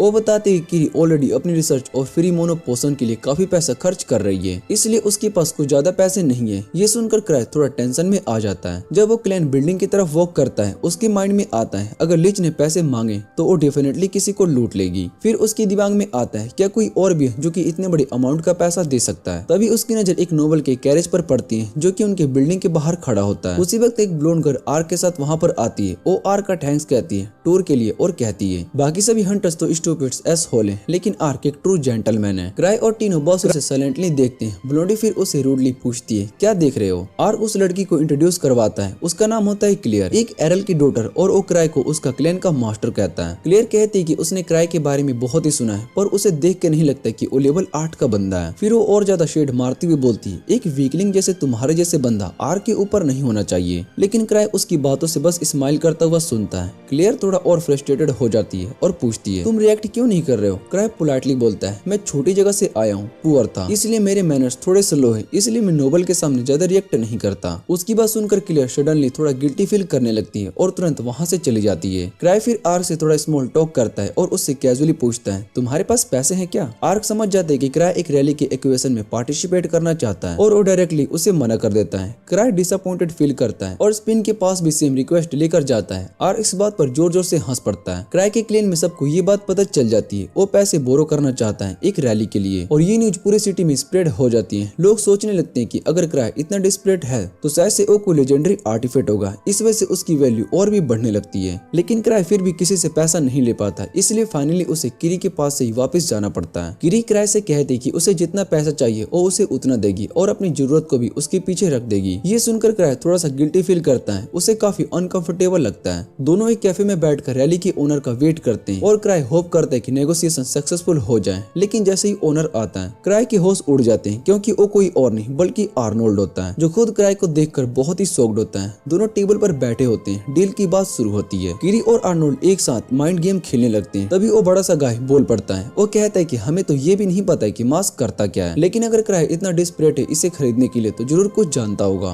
वो क्लियरली कह देता है कि बिना मास्क का इफेक्ट जाने कोई डील नहीं करेगा और क्राई से कहता है कि सब कुछ सच बताएं। क्राई कहता है कि वो एग्जैक्ट डिटेल्स नहीं बता सकता, लेकिन ये मास्क डेंजरस है और इसकी उस कंट्री में बैंडेड है। वो आर्नोल्ड को वार्न करता है कि इसे भी छोड़ दें वरना दिक्कत में पड़ सकता है। ये बात सुनकर उस बड़े आदमी का ईगो हर्ट हो जाता है। वो कहता है कि ये मास्क नहीं बचेगा, लेकिन फिर अचानक से रुक जाता है। उसे लगता है कि क्राई उसकी ईगो के साथ रिवर्स साइकोलॉजी खेल रहा है, जिससे कि वो मास्क को बेचने के बजाय उसी के पास रखे, जबकि उसके पास इस मास्क का कोई यूज नहीं है। फिर वो सोचता है कि इसे बेच देना ही बेहतर होगा और फाइनली क्राई को एक ऐसी डील ऑफर करता है जिससे कि वो रिफ्यूज नहीं कर सकता। वो मास्क का प्राइस 10 मिलियन बोलता है, जो कि क्राई के लिए बहुत ही शौक होता है, क्योंकि वो तो दिल से ये दुआ कर रहा था कि आर्नोल्ड कम से कम 30 मिलियन पर मान जाएगा। किरी उससे कहती कि कोई दिक्कत नहीं है क्योंकि प्राइस उन्होंने सेट किया है, और तुरंत 10 मिलियन कैश निकालकर मास्क खरीदने के लिए रेडी हो जाती है। लेकिन कैफे में कुछ और लोग भी होते हैं जो कि रिमोट रैली को खरीदना चाहते थे और वहाँ बिडिंग स्टार्ट हो जाती है, जिसमें फाइनल बिड क्लियर के नाम पर होता है 100 मिलियन। क्राई के पास इतना कम्पीट करने के लिए कुछ भी नहीं होता और वो पूरा दिन उदासी में बैठा होता है। ईवा उससे कहती कि प्राइस इसलिए बढ़ गया है क्योंकि सबको लग रहा होता है कि क्राई ने आर्क से पैसा बोरो किया है। आखिर में ईवा और उसकी गिल्ड ये मास्क खरीद पाती है क्योंकि बाकी पावरफुल नोबल्स भी उसमें इंटरेस्टेड दिखाने लगते हैं और गवर्नमेंट डिसाइड करती है कि अब ये रेलिक डायरेक्ट एक्विजिशन में जाएगा। सब कुछ होने के बाद ईवा क्राई को डांटती कि वो ऑलरेडी डिबेट में और फिर इतना पैसा उड़ाने जा रहा था। क्राई उससे प्रॉमिस करता है कि अब ऐसा नहीं करेगा, लेकिन तभी किरी एक बड़ा सा गोल्ड से भरा बैग एक रूम में आती है लेकर और कहती है कि उसने भी 800 मिलियन अरेंज किए थे ताकि वो भी नोबल के अगेंस्ट कम्पीट कर सके। ईवा ये सब देखकर बहुत ही शॉक्ड हो जाती है और किरी थोड़ा मुस्कुराते हुए कहती है कि उसने ये पैसा अपनी और किरी की वेडिंग के लिए सेव किया था, तो अगर थोड़ा पहले यूज कर ले तो क्या कोई फर्क पड़ता है। ईवा फिर गुस्से में उसे लेक्चर देने लगती है कि उसी वजह से क्राई इतना इनरिस्पॉन्सिबल बनता जा रहा है, लेकिन किरी क्लियरली कहती कि पैसा उसका है, इसलिए उसे जैसा यूज करना चाहे वो करेगी। क्राई ये दोनों के बीच का फाइट देखकर थक जाता है और फ्रेश हवा लेने के लिए विंडो के पास चला जाता है। किरी वहाँ टाइम पर पहुंच जाती है और सजेस्ट करती है कि उन्हें क्लियर से मिलना चाहिए ताकि पता चल सके कि उसे वो रैली क्यों चाहिए, शायद वो बातचीत करके कुछ नेगोटिएट भी कर सके। क्राई को ये आइडिया पसंद आता है और वो तुरंत उसके साथ क्लियर के पास चला जाता है, लेकिन क्लियर उन्हें देखकर ज्यादा खुश नहीं होती।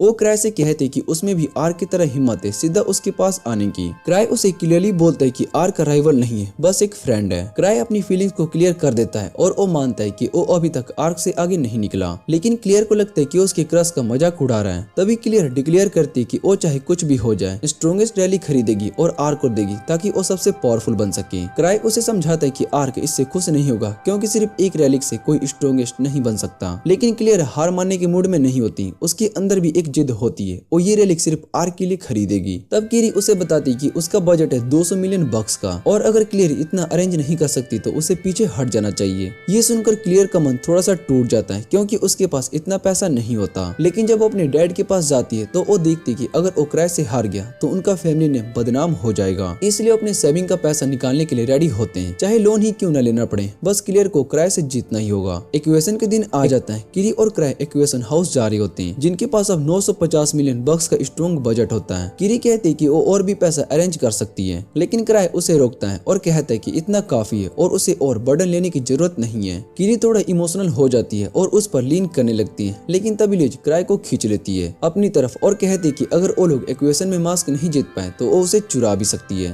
और फिर बस दोनों सिस्टर के बीच में क्राई को लेकर तरह तरह का थग ऑफ वॉर शुरू हो जाता है। क्राई सोचता है कि ये मास्क सच में इतनी टेंशन के लायक तो नहीं था और अगर एक्वेशन नहीं मिला तो चुपचाप हार मान लेगा। थोड़ी देर के बाद वो लोग एक हाईटेक लुकिंग एक्वेशन बिल्डिंग पहुंचते हैं जहाँ ऑलरेडी ह्यूज क्राउड होता है। लिज थोड़ा एटीट्यूड में कहती है ये सब लोग ऐश बिचेस भी एक्वेशन में पार्ट लेने के लिए आए हैं क्या। क्राई उसे बताता है कि ज्यादातर लोग बस बिल्डिंग देखने के लिए आए हैं। तभी टीनो और उसकी पार्टी भी वहाँ पर पहुँचती है क्योंकि वो लोग भी काफी क्यूरियस होते हैं इस एक्वेशन को लेकर। अब सबको क्लियरली पता होता है कि क्राई डेबिट में होते हुए भी किसी लेजेंडरी रैली के लिए बिड कर रहा है, इसलिए सबका अटेंशन उस पर चला जाता है जो वो बिल्कुल भी नहीं चाहता। फिर उसके दिमाग में एक स्मार्ट आइडिया आता है। वो तीनों उससे कहते हैं कि वो उसकी जगह पर बिडिंग करेगी और क्राई उसे सिग्नल देगा। तीनों इस चांस को पाकर बहुत ही खुश होती है, लेकिन लिज उससे वॉर्न करती है अगर वो एक्वेशन नहीं जीती तो उसके पास लौटने के लिए घर भी नहीं होगा। एक्वेशन का माहौल बहुत ही गर्म था। तीनों हर हाल में एक्वेशन जीतने का सोच रही थी, लेकिन क्राई उसकी सोच को बस एक विशिंग थिंकिंग मानता है क्योंकि सिग्नल देने का काम तो क्राई के हाथ में था। तभी वहाँ पर एक रॉयल से फील देती हुई ब्लेंड गर्ल क्लियर अपनी कैरेज से आती है। जैसे ही उसकी नजर क्राई पर पड़ती है वो एर्गोन से अपना फेस टर्न कर लेती है जैसे क्राई उसके उसके लेबल कहीं ना हो। थोड़ी देर के बाद इक्वेशन फाइनली स्टार्ट होता है और एक एक करके आइटम्स बिकने लगते हैं और क्राई बस पेशेंटली वेट कर रहा होता है क्योंकि जिस आइटम के लिए वो यहाँ पर आया था वो लास्ट में आनी थी, द मास्क। वो मास्क ने इतना हाइप क्रिएट कर दिया था कि ऑर्गेनाइजेशन ने उसे लास्ट आइटम बनाया था और क्राई अंदर ही अंदर उन्हें गाली दे रहा था क्योंकि अब वो किसी और आइटम पर बिड नहीं कर सकता। सब पैसे उस फाइनल आइटम के लिए बचा कर रखा होता है। तीनों बार बार क्राई की तरफ देखती जा रही थी जैसे हर नए आइटम पर उसका रिएक्शन देख रही हो। लेकिन जब क्राई हर चीज को मना करता गया तो टीनो के चेहरे पर स्लोली टेंशन दिखने लगा और ये देखकर क्राई का दिल हिल गया। वो तो रैली का दीवाना था, चाहे वो यूजलेस ही क्यों ना हो। उसका मन बार बार लालच में आकर टीनो को सिग्नल देने का सोचता है लेकिन वो अपने इमोशन को कंट्रोल करता है। तभी उसके दिमाग में किरी का रिएक्शन फ्लैश करता है, उसका वो प्यारा स्माइल जब वो क्राई को कुछ भी करते हुए देखती है। क्राई को रियलाइज होता है कि ओमेगा सिम उसे हर गलती माफ कर देगी। ये सोचकर वो अचानक से कॉन्फिडेंट फील करता है और डिसाइड करता है कि अब वो हर आइटम के लिए बिड करेगा चाहे जो हो जाए। इसी बीच अगला आइटम स्टेज पर आता है, आशा की गोल्डन। क्राई तुरंत कंफ्यूज हो जाता है लेकिन किरी के कंफ्यूज फेस को देखकर उसे याद आता है ये वही गुलेम है जो कि किरी ने आशिक टावर के लिए काम करते वक्त बनाया था और वो उन दोनों चीजों में से एक थी जिसके लिए किरी ने क्राई को गवर्नमेंट के साथ नेगोशिएशन करने के लिए कहा था। जैसे ही बिडिंग स्टार्ट होती है क्राई किरी से पूछता है तुम्हें ये चाहिए। किरी क्लियरली गुलेम लेना चाहती थी, उसने उस पर बहुत ही सारा पैसा और मेहनत लगाई थी लेकिन फिर भी वो कहती है ये वो नहीं है जिसके लिए हम यहाँ पर आए, ये बस मेरे कॉमरेड्स की याद है, मैं इसके बिना भी रह सकती हूँ। पर क्राई को ये बात एक्सेप्ट नहीं होती। वो बोलता है मैं ये गुलेम तुम्हारे लिए खरीदूंगा और तुरंत टीनो को सिग्नल देता है बिड स्टार्ट करने का। प्राइस लाइटनिंग स्पीड से 400 मिलियन क्रॉस कर जाता है। किरी घबरा कर क्राई से पूछती तुम श्योर हो मास्क के लिए पैसे बचाने चाहिए ना। क्राई बाहर से कूल एक्ट करता है लेकिन अंदर ही अंदर उसे पता है ये पैसा तो वैसे भी किरी का ही है। गुलेम का पैसा बढ़ता ही जा रहा होता है और जब फाइनली एक और पार्टी 1 बिलियन की बिड लगाती है किरी सोचती है अब सब खत्म, लेकिन क्राई के पास एक ट्रम्प कार्ड था। वैसे ही मोमेंट के लिए वो बिड करता है और लास्ट में गुलेम को 1.6 बिलियन बक्स में जीत लेता है। किरी और लिज दोनों बहुत ही शॉक्ड हो जाती है क्योंकि ये अमाउंट उनके बजट से काफी ज्यादा होती है। लेकिन तभी क्राई अपनी पॉकेट से एक चेक निकालता है और किरी को दे देता है ताकि वो बिड की गई अमाउंट पे कर सके। किरी काफी खुश हो जाती इतना पैसा देखकर और क्राई से प्रॉमिस करती कि वो जल्दी से उसका पैसा वापस करेगी। और क्राई सोचता है कि ये पैसा किरी से नहीं अपनी सिस्टर लूसिया से वापस ले क्योंकि ये अमाउंट उसने उसकी सेविंग से निकाला है। वैसे भी एक यूजनर सबके सामने अनाउंस करता है कि सबसे ज्यादा बिड स्कारफेस ने की है, टीनो ने नहीं। स्कारफेस अब भी समझाने की कोशिश कर रहा होता है कि एग्जैक्टली क्या हुआ। बाद में टीनो क्राई से माफी मांगती है और कहती है कि उसे इक्वेशन के रूल्स का कोई आइडिया नहीं था और स्कारफेस ने हेल्प कर दी थी कि इसलिए उसने उस बिडिंग को कर दी। क्राई कहता है कि कोई बात नहीं और वो बिडिंग से निकलने का डिसीजन लेता है ताकि थोड़ा रेस्ट कर सके। टीनो और उसके फ्रेंड्स कहते हैं कि वो तो स्टार्टिंग से सिर्फ गुलेम ही खरीदना चाहता था। क्राई मास्क के इक्वेशन होने का वेट भी नहीं करता और सीधा बाहर चला जाता है और जाते वक्त उसे याद आता है कि वो मास्क तो क्लियर आर्क को देना चाहती थी। ये सोचकर उसके दिमाग में एक आइडिया आता है, वो ये मास्क खुद ले सकता है। क्राई सीधा आर्क के ऑफिस जाता है और सीधा उससे कहता है कि जो मास्क क्लियर के पास है वो काफी डेंजरस है, इसलिए तुरंत उसके घर जाकर सिचुएशन हैंडल करनी चाहिए। जब आर्क की साइड बीचेस क्राई को ऑर्डर्स देने से रोकने लगती है तब भी आर्क क्राई की बात को सीरियसली लेता है और पूछता है कि उसे कोई वेपन लेकर जाना चाहिए। क्राई कहता है कि इसकी जरूरत नहीं है पर अगर वो टाइम पर नहीं पहुंचा तो काफी बुरा हो सकता है। आर्क समझ जाता है कि क्या करना है और बिना कुछ सोचे तुरंत निकल पड़ता है। आर्क खुश होता है क्योंकि अब उसके पास चांस है वो मास्क आर से इजीली और सस्ती प्राइस में लेने का जब आर्क उसे क्लियर से लेगा। पर दूसरी तरफ क्लियर अपने रूम में उदास बैठी होती है क्योंकि उसके फादर ने उसके एफर्ट्स को सीरियसली नहीं लिया और ये तक कह दी कि क्राई ने उसे जानबूझकर जीतने दिया। बटलर ने पता लगाया था कि क्राई मास्क के इक्वेशन में हिस्सा लिए भी नहीं वहां से चला गया था और क्लियर के फादर को लगता था कि उन्हें बेवकूफ बनाया गया। 200 मिलियन ईयन का क्रीपी मास्क थमा दिया। अब जब क्लियर अपने रूम में अकेली होती है और मास्क के सामने रो रही होती है, उसे लगता है कि वो एक फूल थी और ये मास्क आर को भी नहीं दे सकती। तभी अचानक मास्क से आवाज आती है, क्या तुम्हें पावर्स चाहिए? मास्क हवा में फ्लोट करने लगता है और क्लियर से कहता है कि वो उसे वो पावर दे सकता है जो कि उसकी लाइफ को बेहतर बना देगी। क्लियर तुरंत अपनी शोर निकालती है फाइट करने के लिए और तब उसे समझ में आता है कि क्राई झूठ नहीं बोल रहा था, ये मास्क वाकई में डेंजरस है। जब तक क्लियर कुछ समझ पाती तब तक काफी देर हो चुकी होती है क्योंकि मास्क के टेंटिकल्स उसे पूरी तरीके से कंट्रोल कर लेते हैं। उसी वक्त आर्क क्लियर के फादर से मिल रहा होता है। उसका कहना होता है कि जब से उन्होंने क्लियर को बोला है कि उसने एक बेकार मास्क पर पैसे बर्बाद कर दिए तब से वो बहुत ही उदासी में अब वो अपने रूम से बाहर भी नहीं आ रही है और उन्हें लगता है कि शायद से आर्क उसे बात करके उसका मूड ठीक कर दे। तभी अचानक से एक जोर का एक्सप्लोजन होता है और आर्क की पार्टी तुरंत एक्शन में आ जाती है। उन्हें होले में एक गार्ड बेहोश पड़ा मिलता है और फिर वहाँ पर आती है क्लियर जो कि एक और गार्ड को घसीट रही होती है। अब वो मास्क की कंट्रोल में होती है और गुस्से में चिल्लाती है कि वो सबको मार देगी जो उससे नीचा समझता है। वो बेचारे गार्ड को उठाकर दीवार से दे मारती है और सब डर जाते हैं। लेकिन आर्क कामली उसके पास जाता है और घुटनों के बल बैठकर पूछता है कि क्या हो रहा है। क्लियर उसे बताती है कि उसने ये मास्क इसलिए जीता था ताकि आर्क को दुनिया का स्ट्रॉन्गेस्ट बना सके। आर्क उससे कहता है कि ओ मास्क उसे दे दे। पहले तो क्लियर उसकी बात मान जाती है, लेकिन जैसे ही उसकी सोट देखती है उसके अंदर का गुस्सा फिर से उठ जाता है। आर्क को तब याद आता है क्राई ने उसे बोला था बिना वेपन के जाना, लेकिन उसने गलती से अपनी सोट को लिया जिससे की सिचुएशन और बिगड़ गई। अब उसके पास सिर्फ एक ही ऑप्शन बचा होता है, क्लियर से लड़ना। लेकिन अपनी पार्टी को 4 इंस्ट्रक्शन देता है। लड़कों को हार्ट मत करना, सिर्फ मास्क उसके फेस से हटाना। आर्क और उसकी पार्टी फाइनली क्लेन बिल्डिंग वापस लौट आती है। मास्क का इशू सोल्व करने के बाद क्राई तुरंत उसके सामने झुक जाता है और माफी मांगता है। वो सोचता है कि आर्क और उसकी टीम का थका हुआ लुक इसलिए है क्योंकि क्लियर ने मास्क के कंट्रोल में टेंट्रम किया होगा। लेकिन आर्क को अंदर ही अंदर शौक होता है क्योंकि क्राई ने पहले से प्रिडिक्ट कर लिया था कि सब कुछ कैसे होने वाला है। तब आर्क वो मास्क क्राई को दे देता है और क्लियर भी आकर माफी मांगती है उनसे उससे लड़ाई की। लेकिन मास्क अचानक से बोलने लगता है और क्राई सब कुछ भूलकर तुरंत वो मास्क पहन लेता है। मास्क उसकी एबिलिटी को एनालाइज करता है और बोलता है कि वो इतना वीक है कि मास्क का असली पावर एक्टिवेट भी नहीं कर सकता, जबकि क्लियर जैसे लोग उस कंडीशन को फुलफिल करते हैं। मास्क डीएक्टिवेट हो जाता है और जमीन पर गिर जाता है। क्राई थोड़ा डिसअपॉइंटेड होता है क्योंकि ये आइटम वो नहीं होता है जो कि वो ढूंढ रहा था।